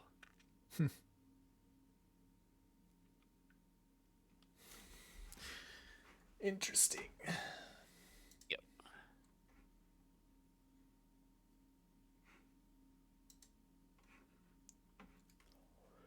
For those who are just tuning in, we are just taking a quick break. People are using the restroom, and then we'll be back to it. They are on the back of a giant dragon turtle, and they have just finished their negotiations with another pirate vessel that also got stuck on top of the shell. The turtle is beginning to sink back into the water, but as they were going back to their own ship, these giant scrags came out of the woodwork. Or I should say shell work. Shell work. All right, we're starting with Kamaji whenever you're ready. No rush. Okay. This guy is exactly 60 feet away from me. So I'm going to dash as a bonus action. And I'm going to use Booming Blade to attack him with my Dwarven Chef's Knife. Okay. A 22 hits. All right, because I am alone with him, he's eligible for sneak attack as per my swashbuckler subclass. So I will hit him with this first, 19 slashing damage, as well as 5 extra force damage. The slashing 24. damage will be magical. Okay. He takes full damage. Okay, he's encased in a sheath of booming energy, and if he moves before my turn, then he will take an extra 2d8 thunder damage. Okay. Not sure if he's aware of that or how intelligent they are, but he is that. And that is my turn, so I use my bonus action to dash. Okay. Goes to Marge next. Elmund, you stay here and make sure Breeza doesn't go anywhere. And don't hit that button. I don't need you to tell me what to do, but yeah, I'll stay here. I know about these things, and they are nasty. They'll eat you up for breakfast. I think I'm afraid of it. I'm not afraid of monsters. I'm afraid of you dying, kid. I'm running over to the side. I love that you would Love say that. that like as you're running away, like towards the. That's a great little line. Let's see. That's plenty of room. I'm going to attack number 4 with just a good old Eldritch Blast. Okay. So 25 and 23. Both of those hit. So 23 force damage plus 10 lightning damage. Takes Nice. full damage. That was huge. That's big. That was really Wow. That was some of the better rolls I've had on Eldritch Blast. Yeah, I was gonna say that's about fucking time. good. Dude, Right, I like, feel like you always hit one and miss one. Almost always. It's Yeah. almost as consistent as East 112 rolls on stuff. Yeah, yeah. Well, that dice he rolls is Right. it can only Yeah. be it's a D2. Right. But even then, he could roll 3 D6s and it'd be 112. That's Yeah, true. right. That's Yeah. Good turn. Does the lightning have any extra effect, or is it just all? I will double check. It doesn't have any extra effect, but it does do full Okay. damage. Okay. Yeah. Okay. It then goes to the. Then- Oh yeah, you got yeah. something else? I was thinking about using the bonus action, but I think I'll hold on to it for now. Hold on to it. Yeah. Okay, goes to the scrag that's down here. Let's see here. He is going to. Oh god, these things are big. Yeah. How tall are these cliffs too? Also. They're tall. This is going to be difficult terrain for it. So it's going to be 10, 20, 30, 40, 50. So they are walkable up, just very steep. Yeah. Gotcha. He can get to here with a dash. That's its turn. It then goes to the one that's next to Kamaji. Mm-hmm.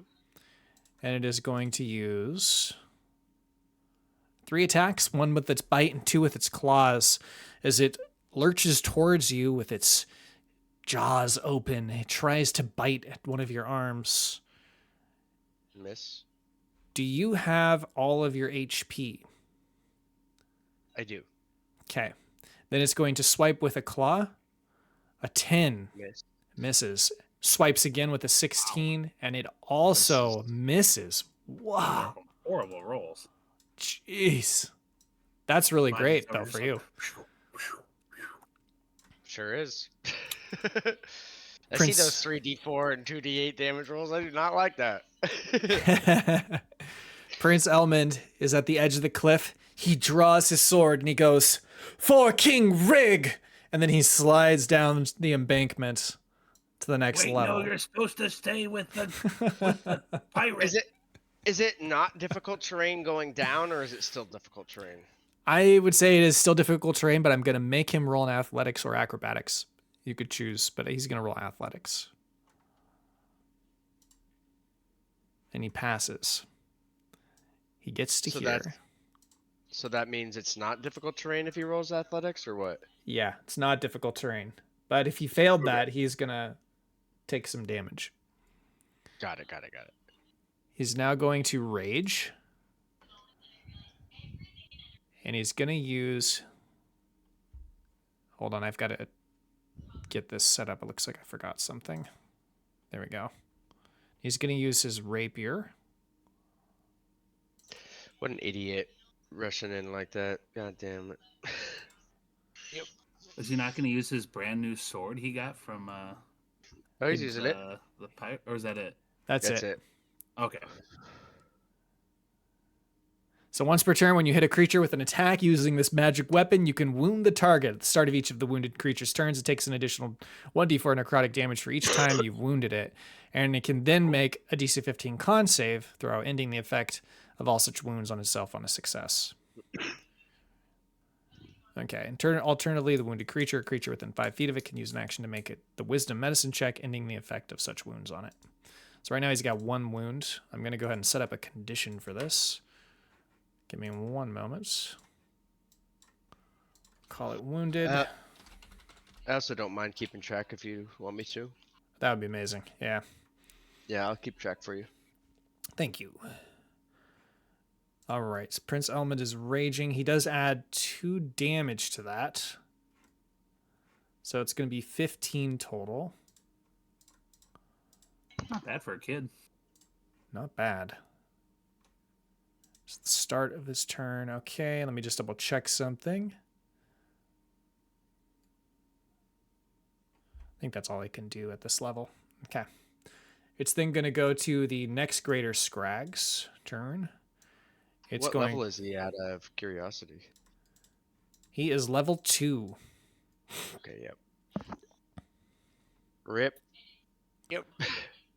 This guy's going to go to here. This is 60 feet. And then it goes to Brigsby if he's going. Oh yeah. He should just go on my, he goes on my turn, but I didn't need him. Okay. But I will just have him go next to me. Brillis's turn then. All right, so Brillis is gonna look down and see these guys. He's gonna Chaos Bolt number 6. Just a first level for now, so it's 15 to hit. That misses. Oh gosh, sorry there, Prince Elmund. He looks back. He says, "I should have listened to Marge." Yeah, Marge is a smart lady there, you know. You should have listened. You can see the regret. If you on make his it out face. of this, Elman, I'm gonna kill you myself. All right, but I am gonna see if something chaotic happens. It does not. Okay. Anything else? That's it for Brillis. Okay, it goes to Ruin. Whoops, Ruin's not here. It goes to Kamaji. We Didn't skip Chance. Chance didn't go. Why is Chance not in my order? Oh, he's not active for some Yeah. reason. He's not. Is it because you had him considered to be holding Breeza, even though she's just held in place anyways? No, I must have accidentally removed him. I'm sorry, Eric. Go That's okay. go ahead and take your turn twice, I suppose. All right. So, is number Top. 4 if is he 10 feet away from the edge of the cliff? Like if number 4 was pushed back 10 feet, would he fall off? He'd be right on the edge, so I'd say no. All right, but he's okay. Chance still has this thing where he can charge and push him back 10 feet. He's gonna try to do that. It's an athletics check, it's just like shove. Okay. 26. And I have to do contested. Yeah. And looks like I don't have anything else for that. 13. So 10. We'll just say that was like a ready to action from your last turn or something. Yeah. And then I'm just gonna shove him again. Okay. This is just a regular shove, but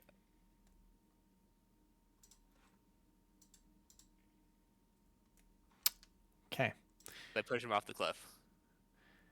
That's going to be 25 feet. I'm gonna roll 3 dice. The third one is going to be halved. So 12 plus 2, we got 14.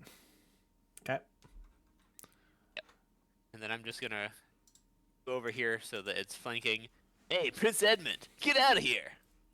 Eric, doesn't your charge have like that first charge you did? Doesn't that have some damage attached to it, or no?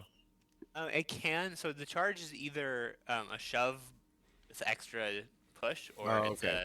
a I attack didn't realize. roll. So yeah, Gotcha. so I did the shove, so it's like 10 feet instead of 5. Second Cool. one was just a regular shove. Cool. Okay. Just Cool. double checking. Get out of here, Prince Edmund! I don't Took care know. of that one guy for you. Well, you think you could take on 2 by yourself, Chance? Nope, I'm heading up soon too. I'm here to help you. Okay, well, as long as you think that's the best idea, I guess I'll go. And then it's going to go to Kamaji. All right, Brigsby's gonna do a flyby, so he has a thing where he doesn't take opportunity attacks when he flies out of enemy reach, and he is gonna also take the help action to distract number 5, giving me advantage on my attack. Okay. And then he's gonna fly up here.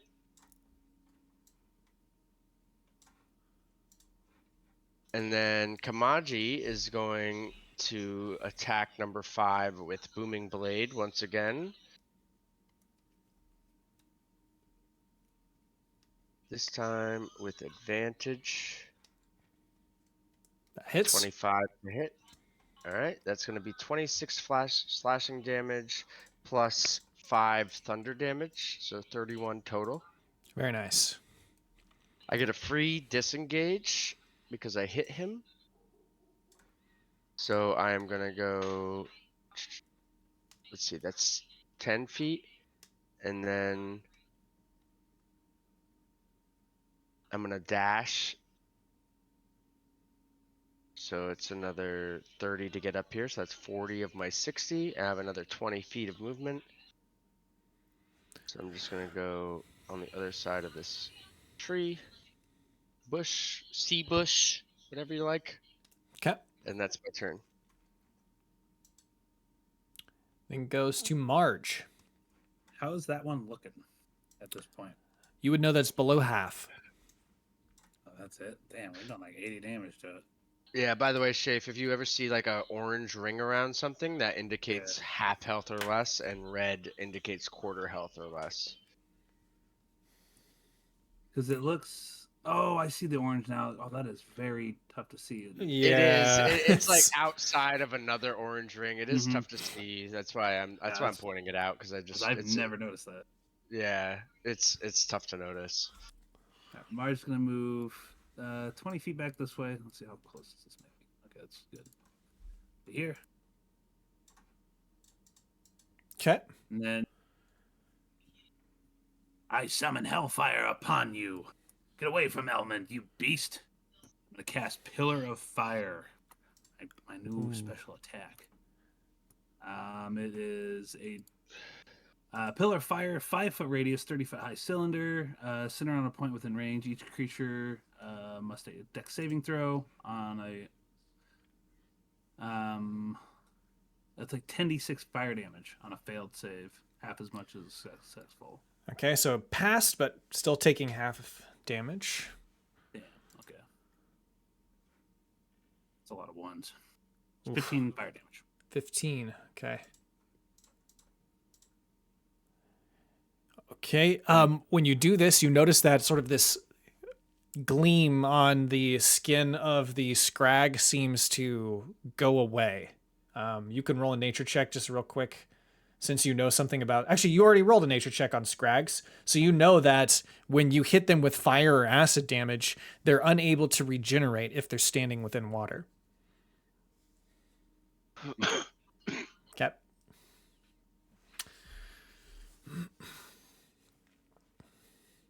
Anything So else? that stands to reason they can regenerate when they're in water. Yep. They're not in water currently. Though there are water sources on the map. Where? Here. And over on the left. In here. And over Okay, here. Gotcha. Cool. Yeah, I guess that'll be it for my turn. Okay. Scrag's turn. Difficult terrain. That's 60 feet. He had to dash. Can't do anything else. He's wounded. He's going to take, what was it, 1d4. 1d4. And he can make a, I believe it was a wisdom save. Correct me if I'm wrong. I thought it was con. I got it right here. It was a con save. Con, okay. Wisdom save for ally trying to help him. 17. That passes. He has no wounds anymore. Okay, perfect. Thank you. It saves me from having to switch windows. Yeah, I'll keep track of all that wounding stuff for you. Thank you. I Next. also have the no regen stuff marked for you. Okay, sweet. This guy's turn. He's going to move 60 feet dash to here. Prince Elmund's turn. What do I do, Chance? I'm trapped between two of them. I'm gonna disengage and get out of there. Okay, he's going to disengage. How much movement do I have? 30 feet. He's going to go stand next to Marge. I guess you were right, Marge. I got in over my head there. That's difficult terrain. Oh, because he can't dash. Right. Yeah, I don't think you can get up there. He can only go this much then. Lame. So he could run behind Chance, I suppose, but yeah, him scampering up the hill makes a lot more sense. It's like, The Greater Scags' turn. It's going to try and bite Chance for an 11. It misses. 2 claw attacks, an 18, which hits, and a 26, which hits. 13 and 9. Ouch. Also, I have to roll advantage on the second claw attack because of Blood Frenzy. You would have lost HP, so he gets advantage on all attacks against creatures that don't have all of its HP. It was not a nat 20, so the damage remains the same.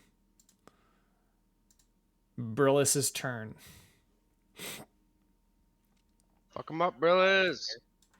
These guys seem like they're not really too fond of fire there, so I will just throw down a ball of it over all 3 of them, you know?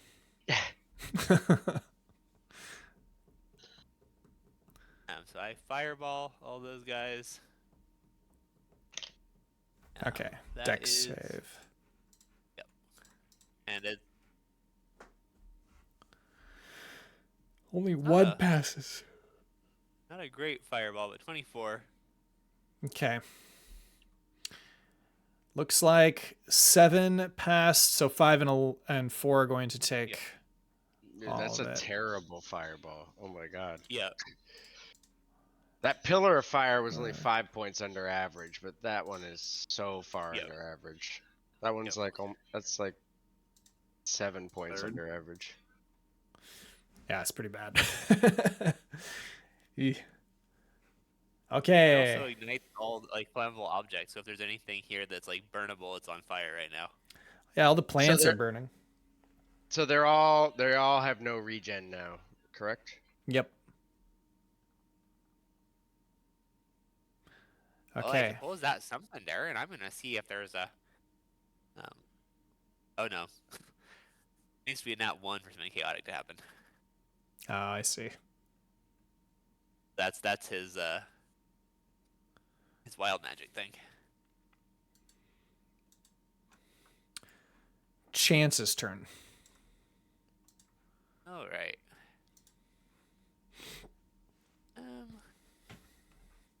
Much as Chance wants to fight, he's gonna take his own advice. He's going to. Actually, I'm gonna hit number 7 first. I'm gonna do an action surge. So that is a 18 to hit. 18 hits. And I do 13 slashing damage with my dwarven longsword. You slash up his slimy torso as blood begins to drip down his chest.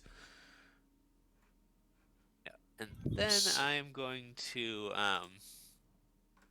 dash back up using action surge. Actually, has anyone near me taken damage besides me? Marge has taken damage prior, and she's got less health right now. But Okay, but you're not at full HP. no, So I can actually do this as a bonus action because of that. So I'm just gonna dash. I'll still take attack of opportunity, but I can get up the hill. Okay. He's going to use his bite. 21 to hit. Hit. 15 piercing damage. All Ouch. right. And let me see something real quick. Okay, I can't do that because that would be another bonus action. All right, so that's Chance's turn. Okay. Kamaji. All right, Kamaji's like torn because he fears he might die if he does this, but he also sees that Prince Elmund is the most vulnerable and is worried about him. So he's gonna do something wild right now. Okay. So first off, Brigsby, he's flying 50 feet in. He's given the help action, and then he's flying 10 feet back, like here, or Attack maybe up. just like maybe 10 feet straight up in the air above this guy's head, so he can't hit him. Attack of opportunity. No. He's got flyby where he doesn't take flyby. attacks of opportunity. Gotcha. But now Kamaji is gonna dash 60 feet here. Instead of trying to roll the check to get down this, he's gonna jump it and take the 2d6 damage. Wait, it's only 10 feet, right? Because it's 5 squares. So I'll take 1d6 damage for that. Oops. I'm just gonna jump it to avoid doing it, and I'll take 2 damage. Okay.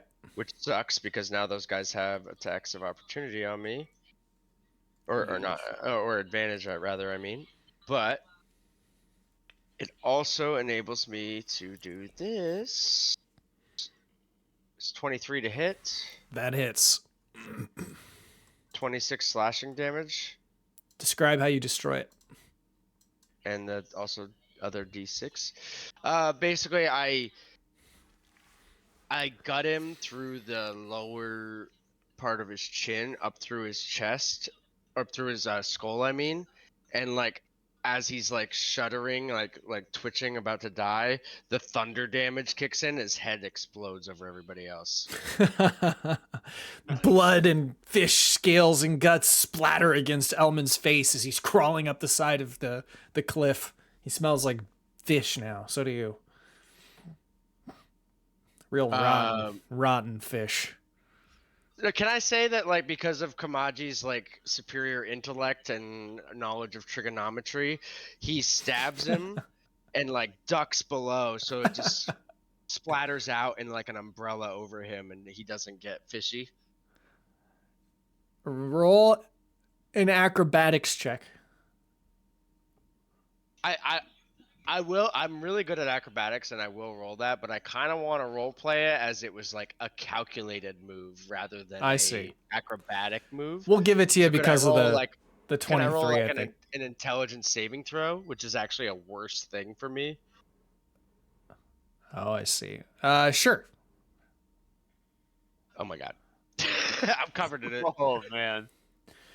I'm covered. Miscalculation. It blows straight down into me.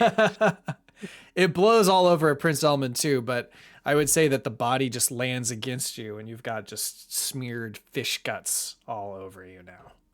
Nothing Kamaji's not used to, though. At least it'll keep ruin away from you. Well, maybe not. Maybe I not. don't know. Yeah, I don't know. All right. Well, I just made myself super vulnerable to try and save Prince Elmund. Let's see how this goes. See, kid, this is why you should have listened to Midge. This is why you should have listened to Midge. It's Marge. He's just like wiping the blood off his face. Your turn, Marge. Alrighty. I was very heroic, Kamaji. Here, take this. And I'm gonna throw. I know I should heal Chance, but in lieu of making it so Kamaji doesn't get advantage, I'm gonna heal him with an Otter's Paw Knot to give you 10 points of healing. Oh my god, that actually is huge, because yes, I only got like 4 out of those 10 points of healing, but that probably negated like so much damage. Right. Whereas I think Chance is probably just going to go down. I'll have to pick him up from being dead anyways. So that's. No, I think that was a really, really smart move. Very smart move. And then I'm going to blast number 7 with a couple of Eldritch Blast. Okay. Oh, let's go! You're rolling hot tonight. Let's go, dude. Shit. Oh my Don't god. you touch my prince. He's my boy to hurl insults at. I was gonna say to touch. Please don't say touch. Oh, max damage. Oh. Oh shoot. That's the East roll. I guess so. So 22 force Still good. plus 7 lightning. Good. Nice, dude. 30 or 29 damage. Fuck yeah. That's my boy to spew insults at. To hurl insults at. Don't you touch that boy. That's my boy to spew. I love that line you said to pause. So good. Okay. Then I'm gonna. Let's see which way do I want to go with this. I'm gonna step back over here behind Chance and Brillis. And, Okay. We still have our pirate lady right here, right? I'm saying that she's on the ship already. So okay. Yeah. I Vincent. was wanting to hurl her down there for bait. See if I just chomp on her. Yeah, I was thinking she's on the ship already. Just to avoid having to deal with her. Fair enough. Also, we definitely want to question her. She's got too much knowledge to just kill. Yeah, well, I'd rather her die than Elmund. True. Yeah, for sure. But I think we got this. Okay, and those Marge's turns. Then it goes to the Greater Scrag. Ooh, okay. He's gonna go here towards Prince Elmund. Damn it. Okay, 2 of those hits. The first one does 16. He didn't even get mad that I literally exploded his buddy's head all over him. I just think he sees Prince Elmund as an easy target. That's also very fair. I literally exploded his buddy's head all over him. So 16. Prince Elmund's still up, but he cries out, "My leg!" He took half damage, right? Oh yeah, because of rage. Oh, He's because of raging. rage. True, true. Let me go ahead and give him a little bit back. He's still up. And then the second attack, another 15. Halved, so 7. He's still up. He's like, "You're not going to take me down, fish man. I'm the greatest swordsmaster that ever lived." And then it goes Those to... tears I see, Elmund, it looks like you're crying. "I'm not crying." He like wrenches his leg free of the fish guy's mouth, and he's going to disengage and run here behind, well, next to Brillis, because though he thinks that he's going to run behind him, he cannot stand the idea of hiding behind a small man like Brillis. Oh yeah, I don't blame you there. And then it is going to go to the other Greater Scrag. It moves 15 feet. That's as much as it can go. That's all it needs, actually, to hit chance. It's going to bite chance. Does a 15 hit? Misses. Oh my goodness. Oh, he gets advantage, though, because you're wounded. A 22. I would like to use. I have a reaction. When a creature within 30 feet moves at least 10 feet towards you, may use a reaction. Force the creature to make a wisdom saving throw. On wisdom, on a failure, until the end of the creature's next turn, has disadvantage on attack rolls. 18. Oh, fuck it, never mind. Okay. Well, Good call, though, bro. Good call. you jerk. Rolled an 18 with no modifier. That does drop chance. He then is going to hit you with the claws. A 21 to hit. Yeah, And a nat 20. Chance is dead. He brings his claw down towards the back of your neck. Puts the nasty talons Chance is dead? Wait, through the back of your neck. Yep, I rolled a nat 20. That's two failures and a 21. Oh my god. How many of Eric's characters do you have to kill? When will the violence stop? It then What the goes fuck? to Brillis. Oh my god. Oh gosh, there you know that wasn't very nice of you. I'm going to chaos bolt him. Number 7. 19 to hit. That hits. All right. So let's see. It's gonna be a little bit more than this because it. Then plus another d6. So that's 18. And that is 18.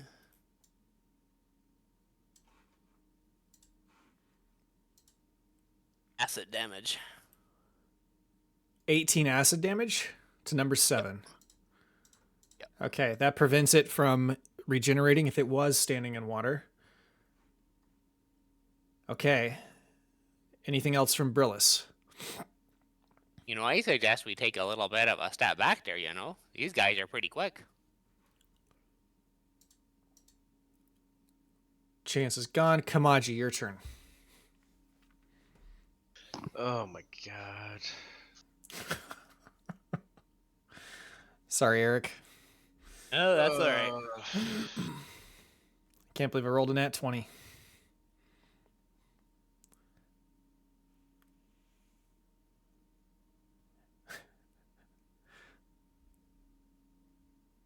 Alright, I can move here without dashing. Okay. Oh my god. Damn. So I now might if it would have healed I might Chance, would he freaking have die been able here. to living through all that? Yeah, if I hadn't passed that wisdom. No, if I hadn't passed that wisdom, How yeah. How Could've worked. much health did Chance have before he died? Right before he He had 11. Oh, so he Yeah. would have survived. survive them. He would have survived if we had done that. Fuck. That sucks so bad, dude. Yep. Oh my god. What do Just I think do of the here? impact that this is going to have on Prince Elmund.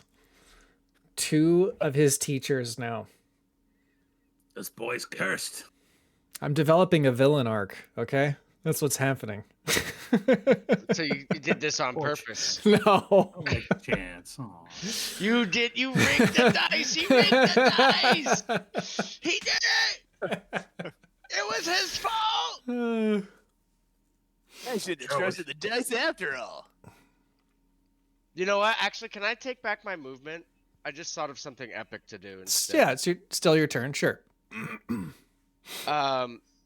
So I'm gonna move.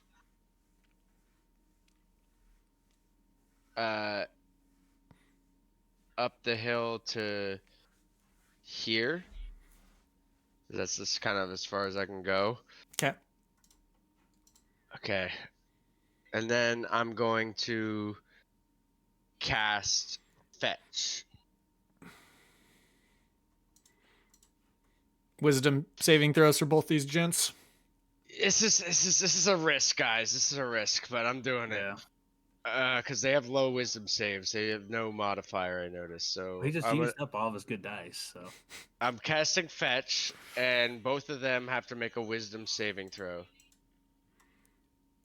Okay, which one was the first one? I always go left to right, so 15 would be 7, and then 4 is 3. Okay, well, number 4 is going to run this way 10 feet right now. Which way? I missed the circle. Straight away from me. Okay. Okay. And then he's going to spend his turn doing that as well. I'm also going to take my attack of opportunity using my reaction. Shit. And I'm missing, that doesn't hit. That does not hit. Okay. And then that's all I can do. Oh, wait, I didn't use my bonus action yet. You know what I'll do with my bonus action? Is I'll dash. And I'll stand here. Okay. And I'm gonna also move Brigsby up here. If you're done, it's Marge's turn. Oh, poor dice boy. Never even got my name right. Back up. I'll hit him with a couple Eldritch Blasts. Okay.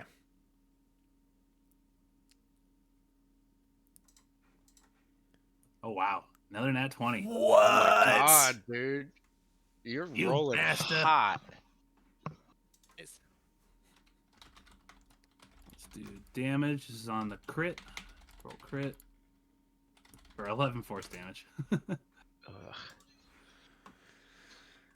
And 8. So 19 force plus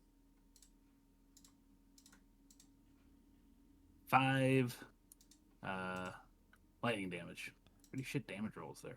Okay. Yeah. Yeah, that was disappointing. At least you hit both, though. You've been hitting. Yeah, I've been hitting. Higher damage rolls might have knocked him down, though. Yeah, maybe. He's at quarter Okay. now. You see that That's- red ring? You see the red ring now? I'm channeling, since East isn't here, I've gotten his dice. So, I'm hitting. Oh, no. You really do, yeah. You get like East gets crits. His crits Mhm. are underwhelming. Okay, Marge, that was your Get turn. back, you fishy freak. I've got a silly playlist. I'm going to switch the music up for a second. Let's try this instead.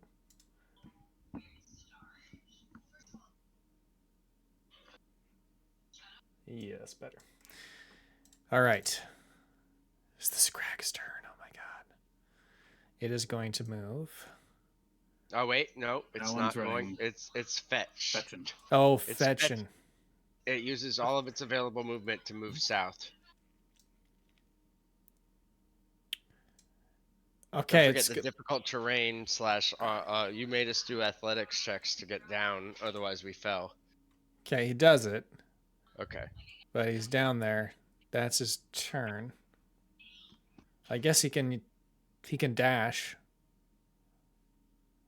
Well, no, because he He could dash to Oh, get back up. So he was here and he uses the rest of his movement? It says available movement, and the way Okay. we decided to rule fetch was that they just have to use their original, whatever their movement speed is to move, and then they're free to use their action as they like, because otherwise it was overpowered. So if you wanted to use your action to dash, to utilize your movement to negate what you just did, I think that's Yeah.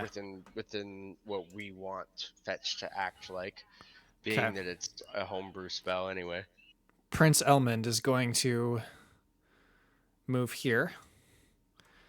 And he goes, he screams out, "No, not chance! No, not another!" And he uses his Rapier of Wounding to attack.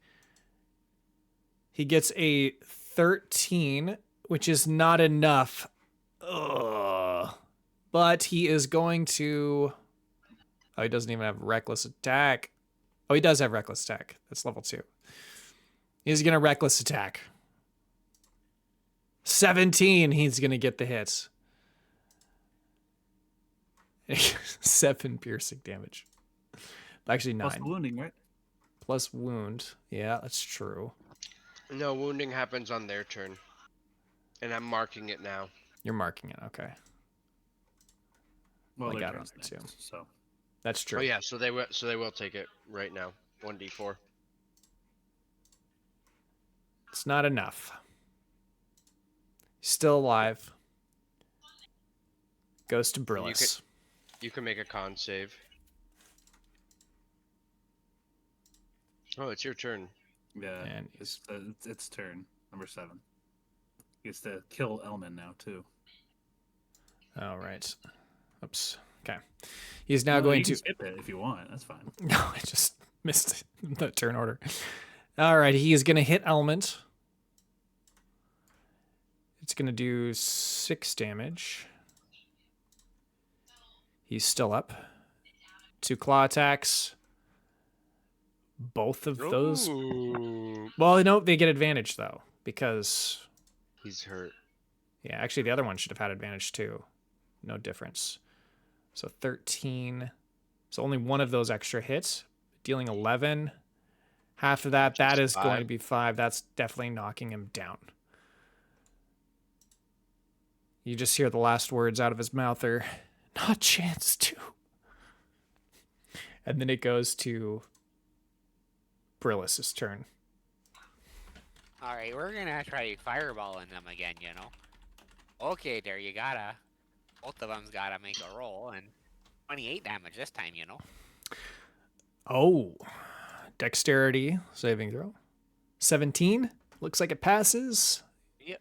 He takes 14 damage. That still kills him.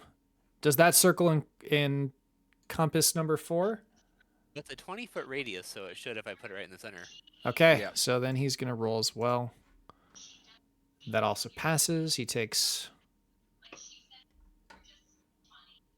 what was it? 14? Man, 14, 2 insane rolls. Oh, Jesus. How have you been? Okay. You passed like so many fireball rolls with a flat And the dex pillar of save. fire.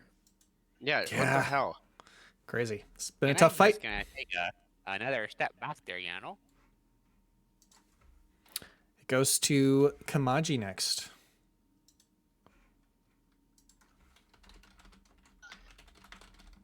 Well,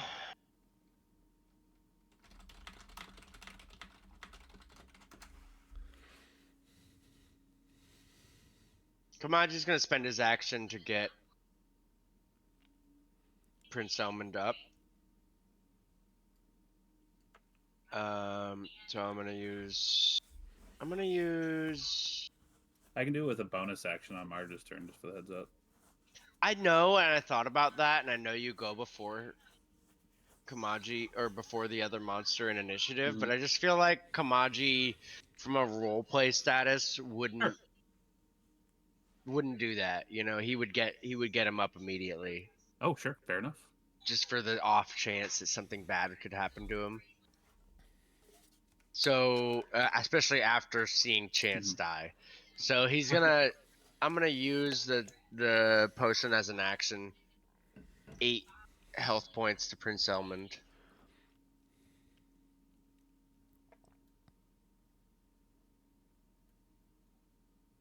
Okay. Sorry, spacing out there for a second. All right, got it. He's up. And then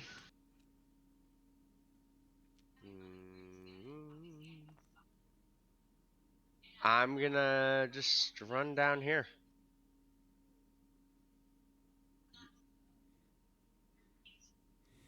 And I'll just dash to do the difficult terrain. Because I don't have Okay. another use for my bonus action anyway. Marge's turn.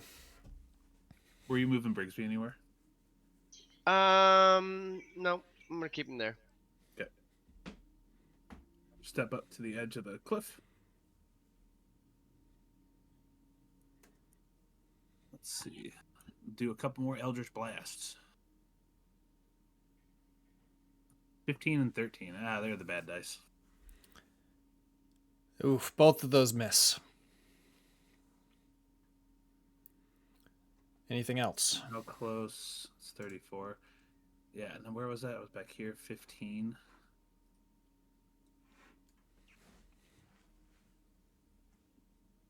Let's see if I go step over to here as well. Use all my movement to get over here because I'm still 30 feet of Kamaji.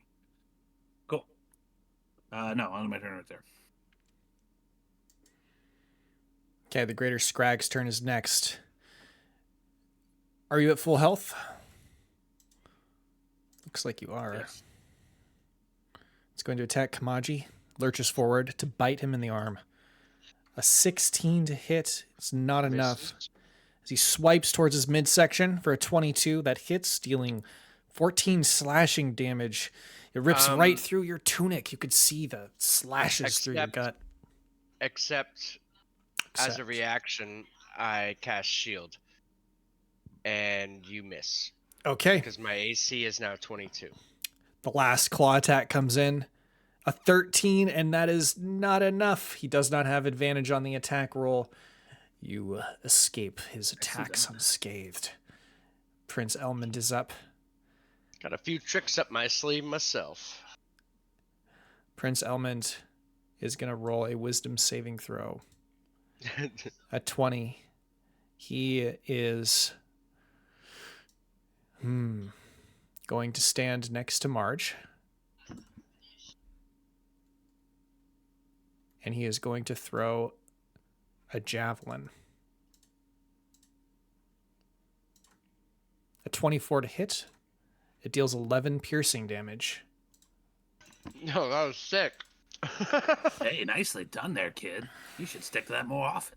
You're pretty good at hucking those. What does it matter? Chance is dead now. It goes to Brillis.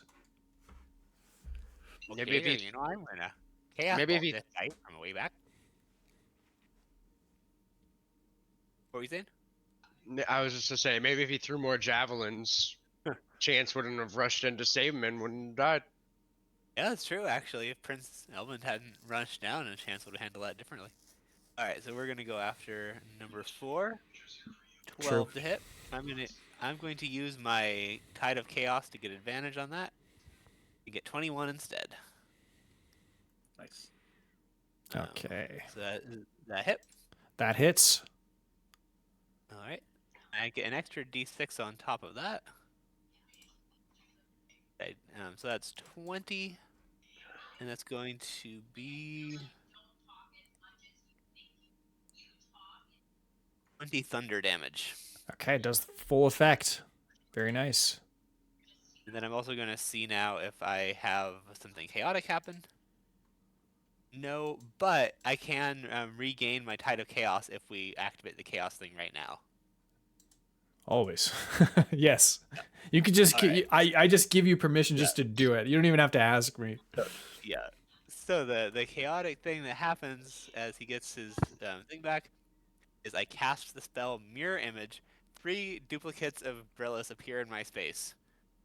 That's really good. Oh my god, I hey. wish that had happened earlier. Oh, hey there, Mirror Brillis. Oh, hi, Mirror Brillis. How are you doing, Mirror Brillis? Oh, I'm great, Mirror Brillis. Oh, hey. Hey, it's almost like you got your family back there, Brillis. Oh, if only. Oh.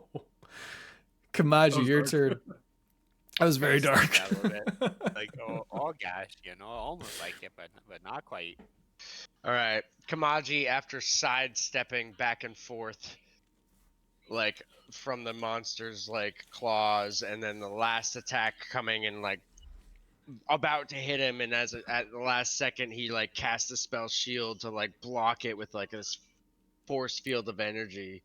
He then calls Brigsby in after the chaos bolt rains down. Brigsby comes by and fucking attacks this thing with its talons flying away.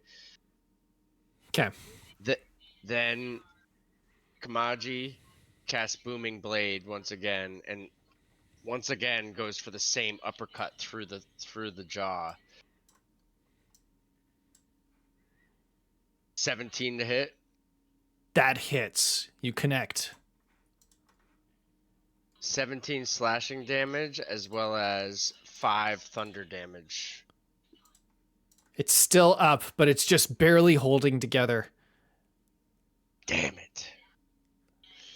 As a... Let's see. What am I going to do with my bonus action? He's not going to move, actually, because he's just right here, you know? Okay. Yeah, he's going to protect, like, Prince Elmund and everybody else, and I still have full health. I'm just going to waste my bonus action. Okay. Marge's turn. I'll finish it off. You've done enough, Kamaji. 3 nat 20s, Oh my dude. God, dude. That's Wow. nuts. Wow. That's Oh. first and last time that'll ever happen. Holy Dude. crap. Now, will East come through one more time on these damage die? No. I don't think it matters. I don't No. think it matters. I think you're going to obliterate this guy no matter what. Yeah, Oh my God. Jeez. Oh my God. So 19 force damage. It's the same as before. Okay, that deals the full And 19. 14. Whoa. Lightning Oh, damage. there you That go. was That was great. sick. That added a lot. That added a lot. Very nice. Nice, You dude. blast him. He's dead. The battlefield falls quiet. You look around. You see Prince Elmund collapses to his knees in front of Chance and begins to weep. Chance! He reaches into his Chance's pocket and pulls out the dice, strings them into a necklace that he's going to wear around his neck. I walk up and I roll the loaded D6 that I gave Chance forever ago. Odds, we can bring him back. Evens, he's gone, and we have to say our goodbyes. And I roll it, and it's a 6 because it's always a 6. Yep. Okay. But I just do that. I do that for Prince Elmund's sake, Mhm. so that he can like maybe find closure through the fate of the dice that Chance believed in all along. And Marge puts her hand on Elman's shoulders, like, he died. He always knew what was in the cards for him, or the dice, I should say. There, he died the way he liked to live. Take solace in that, Elmund. As much as I couldn't stand his philosophies, I'm gonna miss that cadence of his. That cadence. Oh yeah, he had a real nice cadence there, I'm gonna miss it too. Well, I can always take his head, and we can see if I can make an addition to my Gruzlock stick. I mean, you think Gruzlock has room in there? Oh, I don't actually want to take his head. This poor guy's been through enough. But let's get his body back to the ship nonetheless. We can't like put his personality inside of Kibble's head with Gruzlock? There's no way to do that? It's already crowded enough in there as is. I'm sorry, kid. There's just no way. We also use the power of a sunstone imbued into a weapon in order to accomplish such a task. Yeah, I suppose you're right. Doing so again will be mighty difficult. Although we are in possession of another stone, but I hesitate to ask what would come of binding Chance's soul to such an evil stone. And when you're talking about swords, Brillis goes and pulls out his Dwarven Forge longsword. There, this is his prize sword, and Well, now that he's gone, I think he'd want you to have this, Prince Elmund. You can replace the rapier with this thing. Sure. Put it in the shared treasure so I can grab it. Oh, sure, you know. It was like being meta. He did. And that's why I must gather these monster parts. So What's it forgive called? me while I roll for nature. What's it called? The sword? Shit. Dwarven Forged Longsword, but it's a +1. I don't see it in here yet. Yeah, and Honestly, so- Oh, honestly, the rapier of wounding is better. I just put it in shared treasure. okay. Thank you. All right, so I'm going to go ahead and give you guys your XP as well. So those are gone, and then we're going to...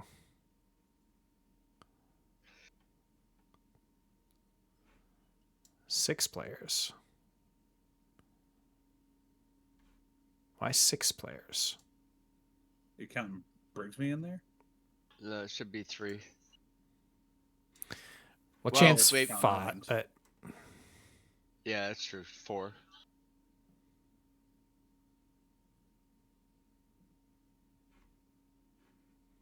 shouldn't be 6.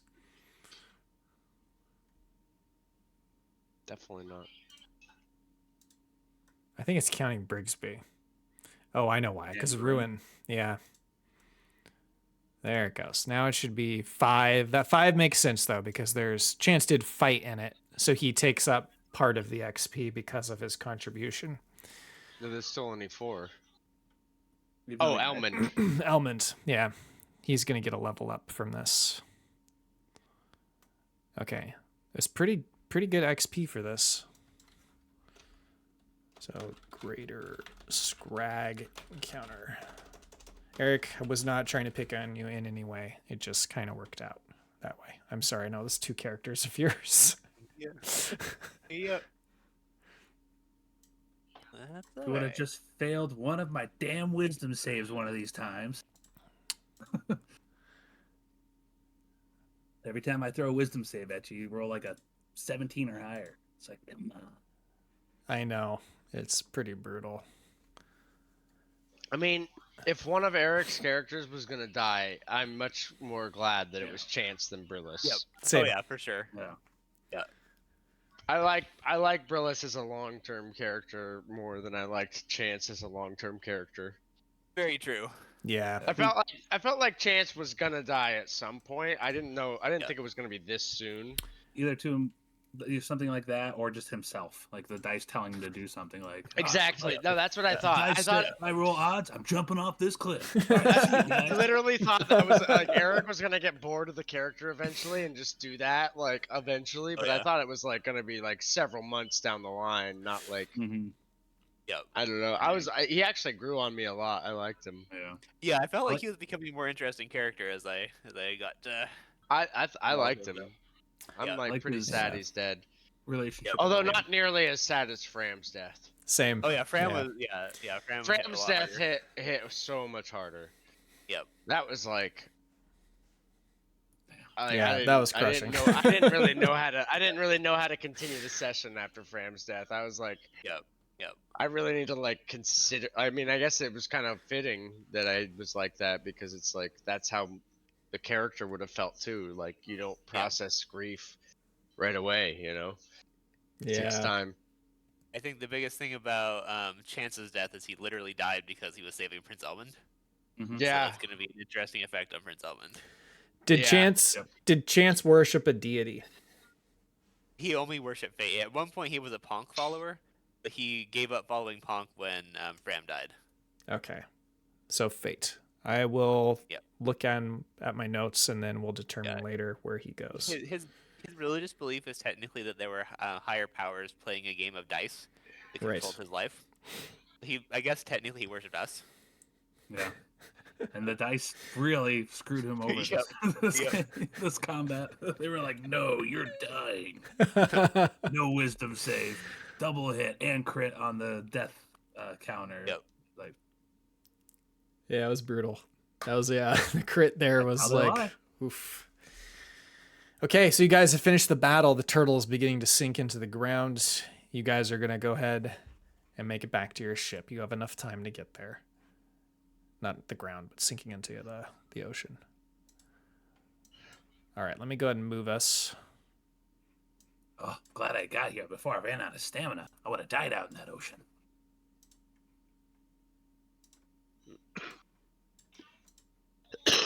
I feel like looking over the deities, I feel like Alir maybe makes the most sense. He's the deity of balance and justice, and his symbol is weighted scales. I mean, that's kind of the closest thing we have to like luck. I know it's like kind of the opposite of luck, but I was thinking of rolling for it, but I guess it doesn't really make sense to roll for it because I he's not like that evil. idea. Yeah. He's not Yeah. evil, though. Maybe we just exclude the evil options and Yeah. something like that. I mean, like a lot of these would just not straight up not make sense, though. You know, I feel like the only True. one that really makes sense is Alir, and that's kind of it. Honestly, none of the other ones make sense.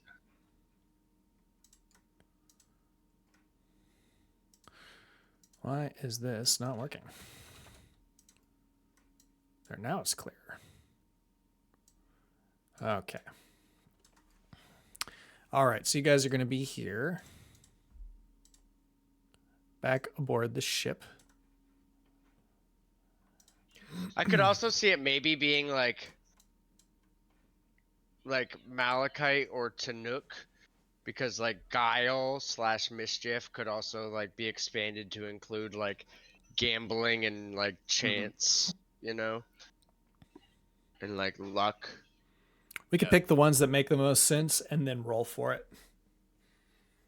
Honestly, I personally feel like Alir makes the most sense, but that's Yeah, just he didn't technically follow anyone by that point.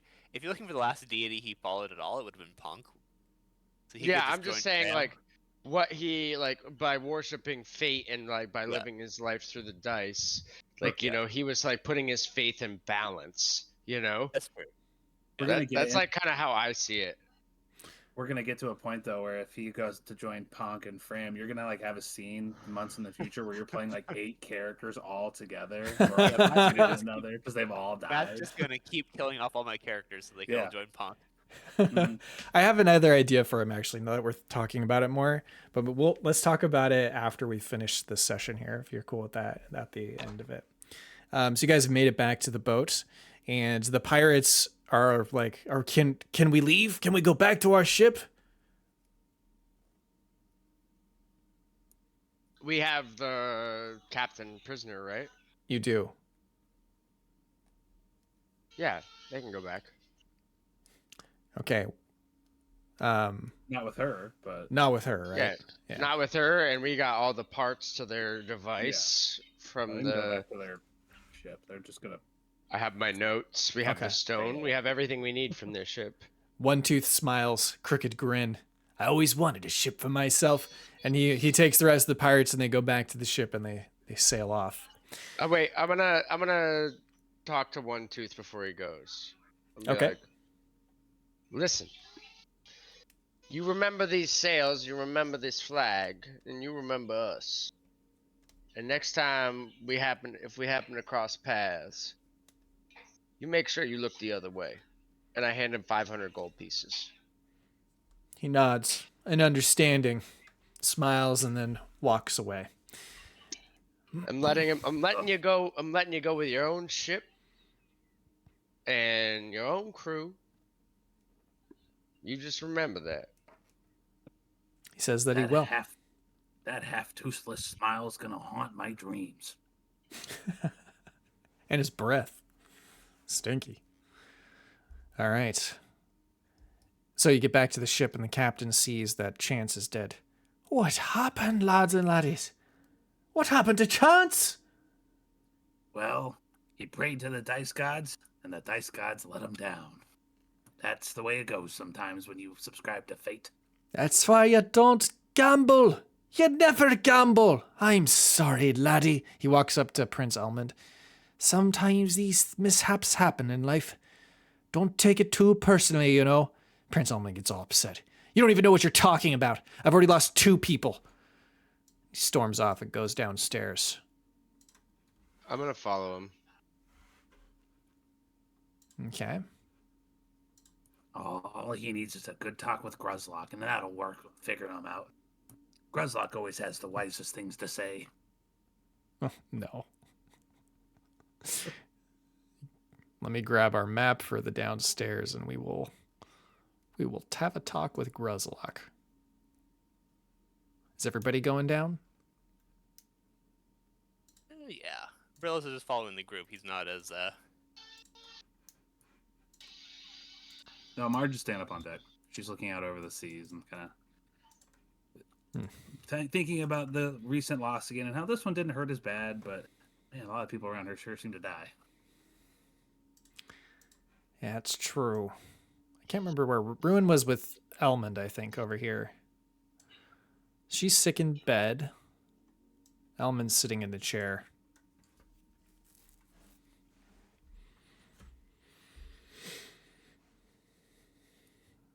Go away! I don't want to talk.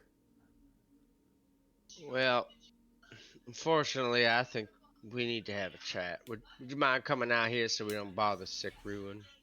Fine. Yeah, go away. You guys, I'm sick. I leave cold. You've disturbed my peace.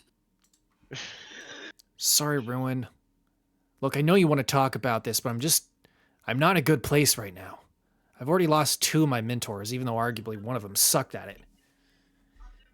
Maybe I just don't need a teacher. I mean, we're all your teachers. Just because you chose to have him as your mentor doesn't mean diddly. I mean, you've been learning from all of us, I take it. You're a smart young man. You soak up what's around you. Yeah, but everybody around us is dying. And these are our friends we're talking about. Not just some random folks. Well, Rig's still alive. I'm alive. Marge still alive. Brillis here. Still alive. Can't imagine what I'd do without you guys. You've become sort of my best friends. Well, I think you should take this as a lesson that until you're a bit stronger, you need to learn to cool your head and take heed from your mentors. You need to wait up, let us take the lead. Because if we have to rush in after you, it just leads to bad situations, bad positioning. You just need to listen a little more and act a little less until you're a bit stronger. And then you can take charge. So I have to learn how to follow before I learn how to lead. Exactly. Well said, my young man. You got nat 20. I think I understand. I have been rushing in, trying to prove myself. And look what it got me. I just, as much as I enjoyed learning how to use the sword with Chance, his philosophy drove me crazy, but gosh darn it, I do miss him. He was a good man. I thought you were about to And say a that good- nat 20 meant that he understood that he's the reason that Chance died. It, like, wrecks him even more. He's like, oh my god. I realized that he kind of realizes that, I think. I realized that if I had taken different choices in that battle, that maybe Chance would be alive. But There's no way of knowing that, and especially a man who lives his life by the dice. He knew what he was getting himself into. He was willing to put his life on the line. What are we gonna do now? It's just the 4 of us. We need another person to fill his spot. We've filled spots before, and we'll fill spots again. Don't you worry. I was kind of thinking about. That is not anything that you need to worry about your little head yet. You think that Riggs gonna always stay in Stoneguard? You think he'd ever come back out and adventure with us? That I cannot answer. I believe Stoneguard needs stability right now, but I do miss Rig, and I miss traveling with him, and I would welcome his addition. But I just don't know. I can't speak to that. That's a decision for Rig himself. But that would certainly change your trajectory, young man.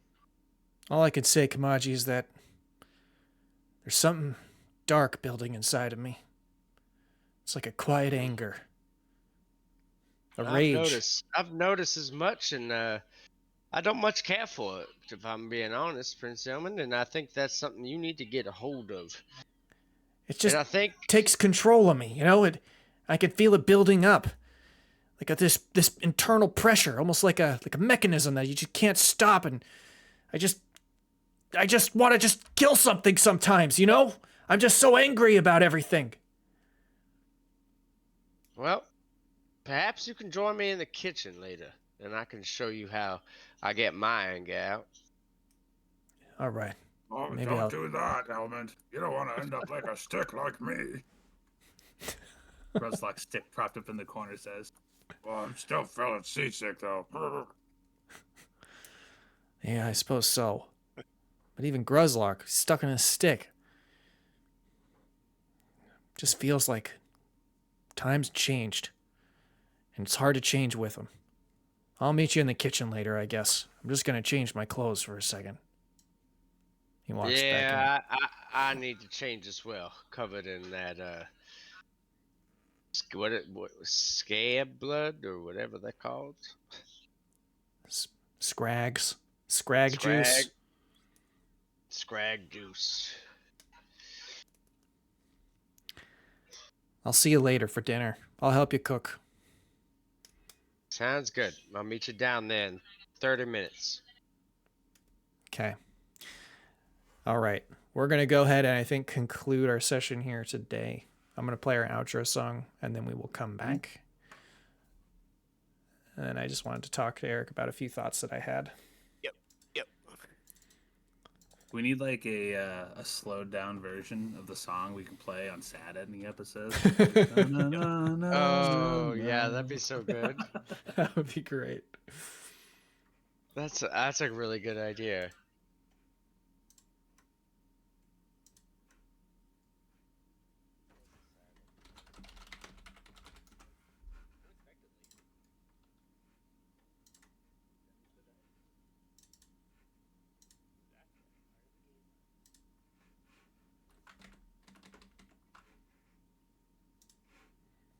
All right, we'll be right back.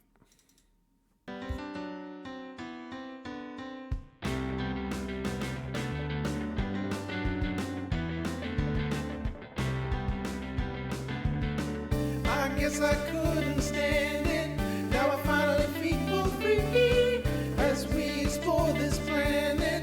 Your help is what I need. Roll the dice and make your move. I've got nothing left to prove. I know that you will have my hand as we navigate the strange land. I know I was feeling trapped. What I needed was liberation.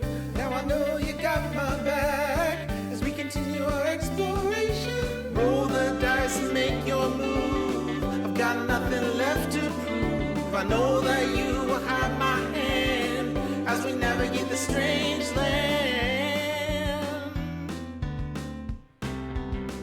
This strange land.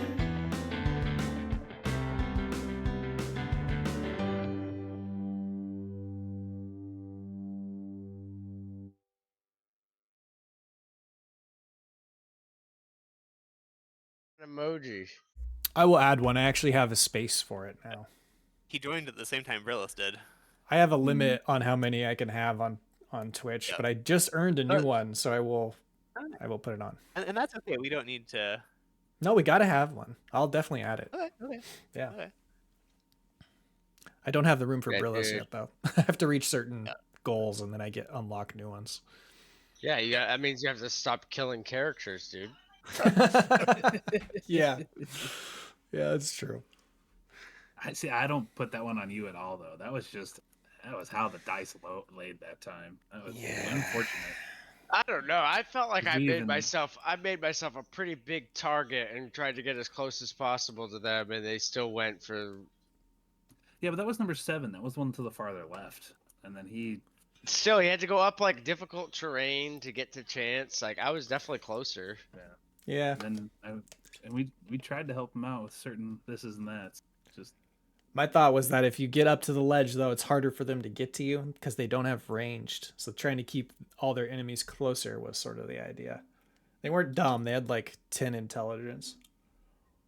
That's fair. Then they probably knew Chance was wounded because they had that blood sense, and I was not wounded. Yep, there was that oh, yeah. too. He was heavily wounded. Yeah, so that makes sense. I mean, it makes sense how you played him. It was just like I really tried to like Yeah, take the hits, but it was just like didn't work. He all got doomed when I was like, oh, I'll just let Chance go down and then pick him up since he's about to die anyways. That was the fatal flaw. yeah. No, yeah, the nat 20. You rolled the nat 20. It went wrong all at once. Mhm. The nat 20 was. I mean, he wouldn't have died without a nat 20. There was no way to die without a nat 20. Yeah, And That's just true. like, That's what our reasoning was like, what are the chances Matt gets a nat 20? And honestly, we weren't even sure that he was gonna hit all 3 attacks, even even right. that. And for So a character to die on a nat 20, Chance is the perfect one for that. That's like exactly, right yeah. up his alley. It was a little Yeah, earlier. Because I also felt like he stood a high probability of dying because of his background and whatnot. But it was a little earlier than I anticipated. But So you're saying you plan to kill him With next nice go. episode, not this episode. the one after the next one. You've got like a whole list on the whiteboard to the right that we can't see on screen. That you've Ah, got like episode dates. When Yeah. I'm gonna Yeah. kill this guy here, killing this one here. Ooh, this one death's here. Oh, it's so funny. Thanks for being a I good guess sport, Eric. I know it's difficult to lose a character, so Yeah, yeah, that stinks, man. That's I'm sorry. okay. yeah. I'm really glad for my rogue levels with Kamaji after playing this Mhm. campaign for a while, because rogue is, if there's one thing rogue's good at, it's surviving. If there's one thing a wizard is bad at, it's surviving. So like they actually go pretty well together, and I think once I get the blade song next level, Yeah. like that's gonna be pretty big for me. I'm gonna be pretty untouchable because with shield and So that shield play you had was I super was- cool. yeah. That was fun. yeah. I can just I'll- imagine it too. Like you go shing and block it with a shield. Like ooh. And I can also use uncanny dodge, and if it's like a fireball or an AOE attack that like I can't like shield, I can just use uncanny dodge and half the damage. I did want to ask Eric. So I had an idea, like perhaps Queen Helga has sort of taken over administration, of Stoneguard. I think there's an opportunity for Rig to come back to the party.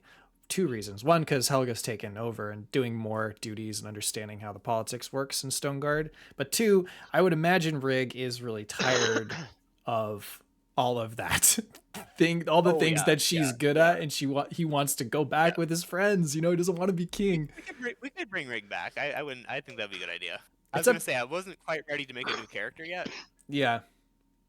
I feel like I need to wait a little while before I bring anyone new in, but Rig would actually be pretty fun to bring back into the mix. Up to you, maybe he comes out on some adventures sometimes and then Yeah. goes back. I every mean, once we in a while. stop by Stoneguard, Rig might want to. We Okay. are on our way back to Stoneguard with this pirate lady. Yep. Exactly. So I think we could bring Rig back. And it would make sense that with Elmund being in the state he's in, he really needs someone to look to, and he's all been about serving King Rig. And And to be honest, I The think other we might thing. Oh, go ahead. we might like stick around Stoneguard for a while because I have these schematics and these that I've created and all this like metal, like we can recreate whatever this pirate queen was trying to do. We can recreate it in Stoneguard and then like experiment on it without using like the phantom quartz. We can use a sunstone even. Yeah. I also think it would be interesting that, like, if Rig and Prince Elmund travel together, that is like such an interesting couple Oh, to that'd be fun. explore. Like, those two together would be so fun. I don't really want to be a mentor, son. There's a lot of other people here. Well, I how think- about this other guy? Really? I His think- mentors keep dying, so I think Kamaji's kind of like taking him under his wing a little bit here. yeah. Yeah, please do. I want nothing to do with it. I think it would be really fun.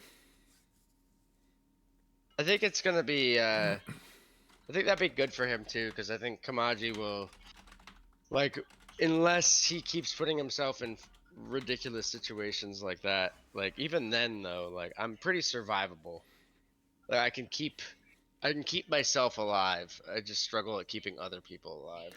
Can Kamaji roll an insight check too for when Prince Elmund said he has that growing darkness inside of him? I must just know that like you really do sense like that he's changing in a dark way.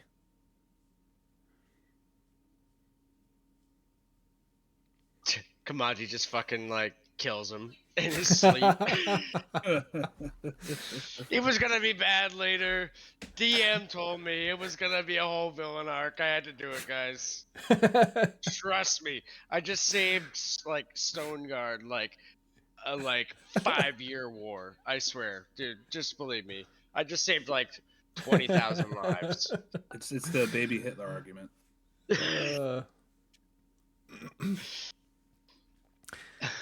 Oh, Prince That's how- Elmund.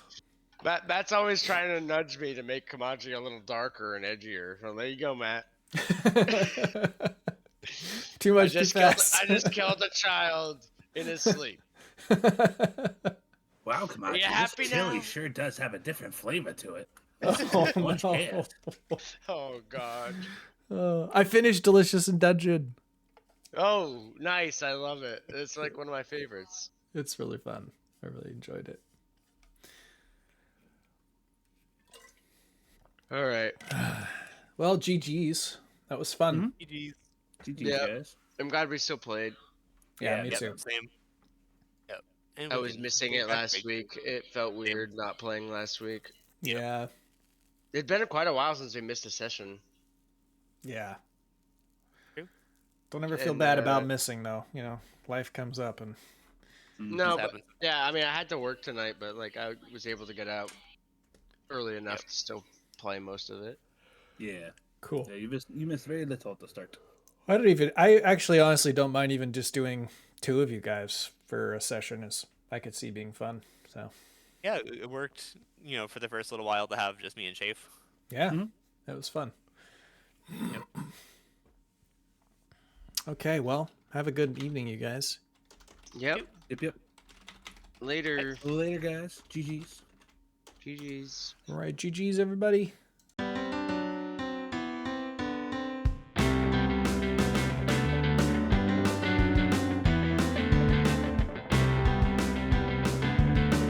I guess I couldn't stand it. Now I finally feel free as we explore this planet. Your help is what I need. Roll the dice and make your move. I've got nothing left to prove. I know that you will have my hand as we navigate the strange land. I know I was feeling trapped. What I needed was liberation. Now I know you got my back as we continue our exploration. Roll the dice and make your move. I've got nothing left to prove. I know that you will have my hand as we navigate the strange land. This strange land.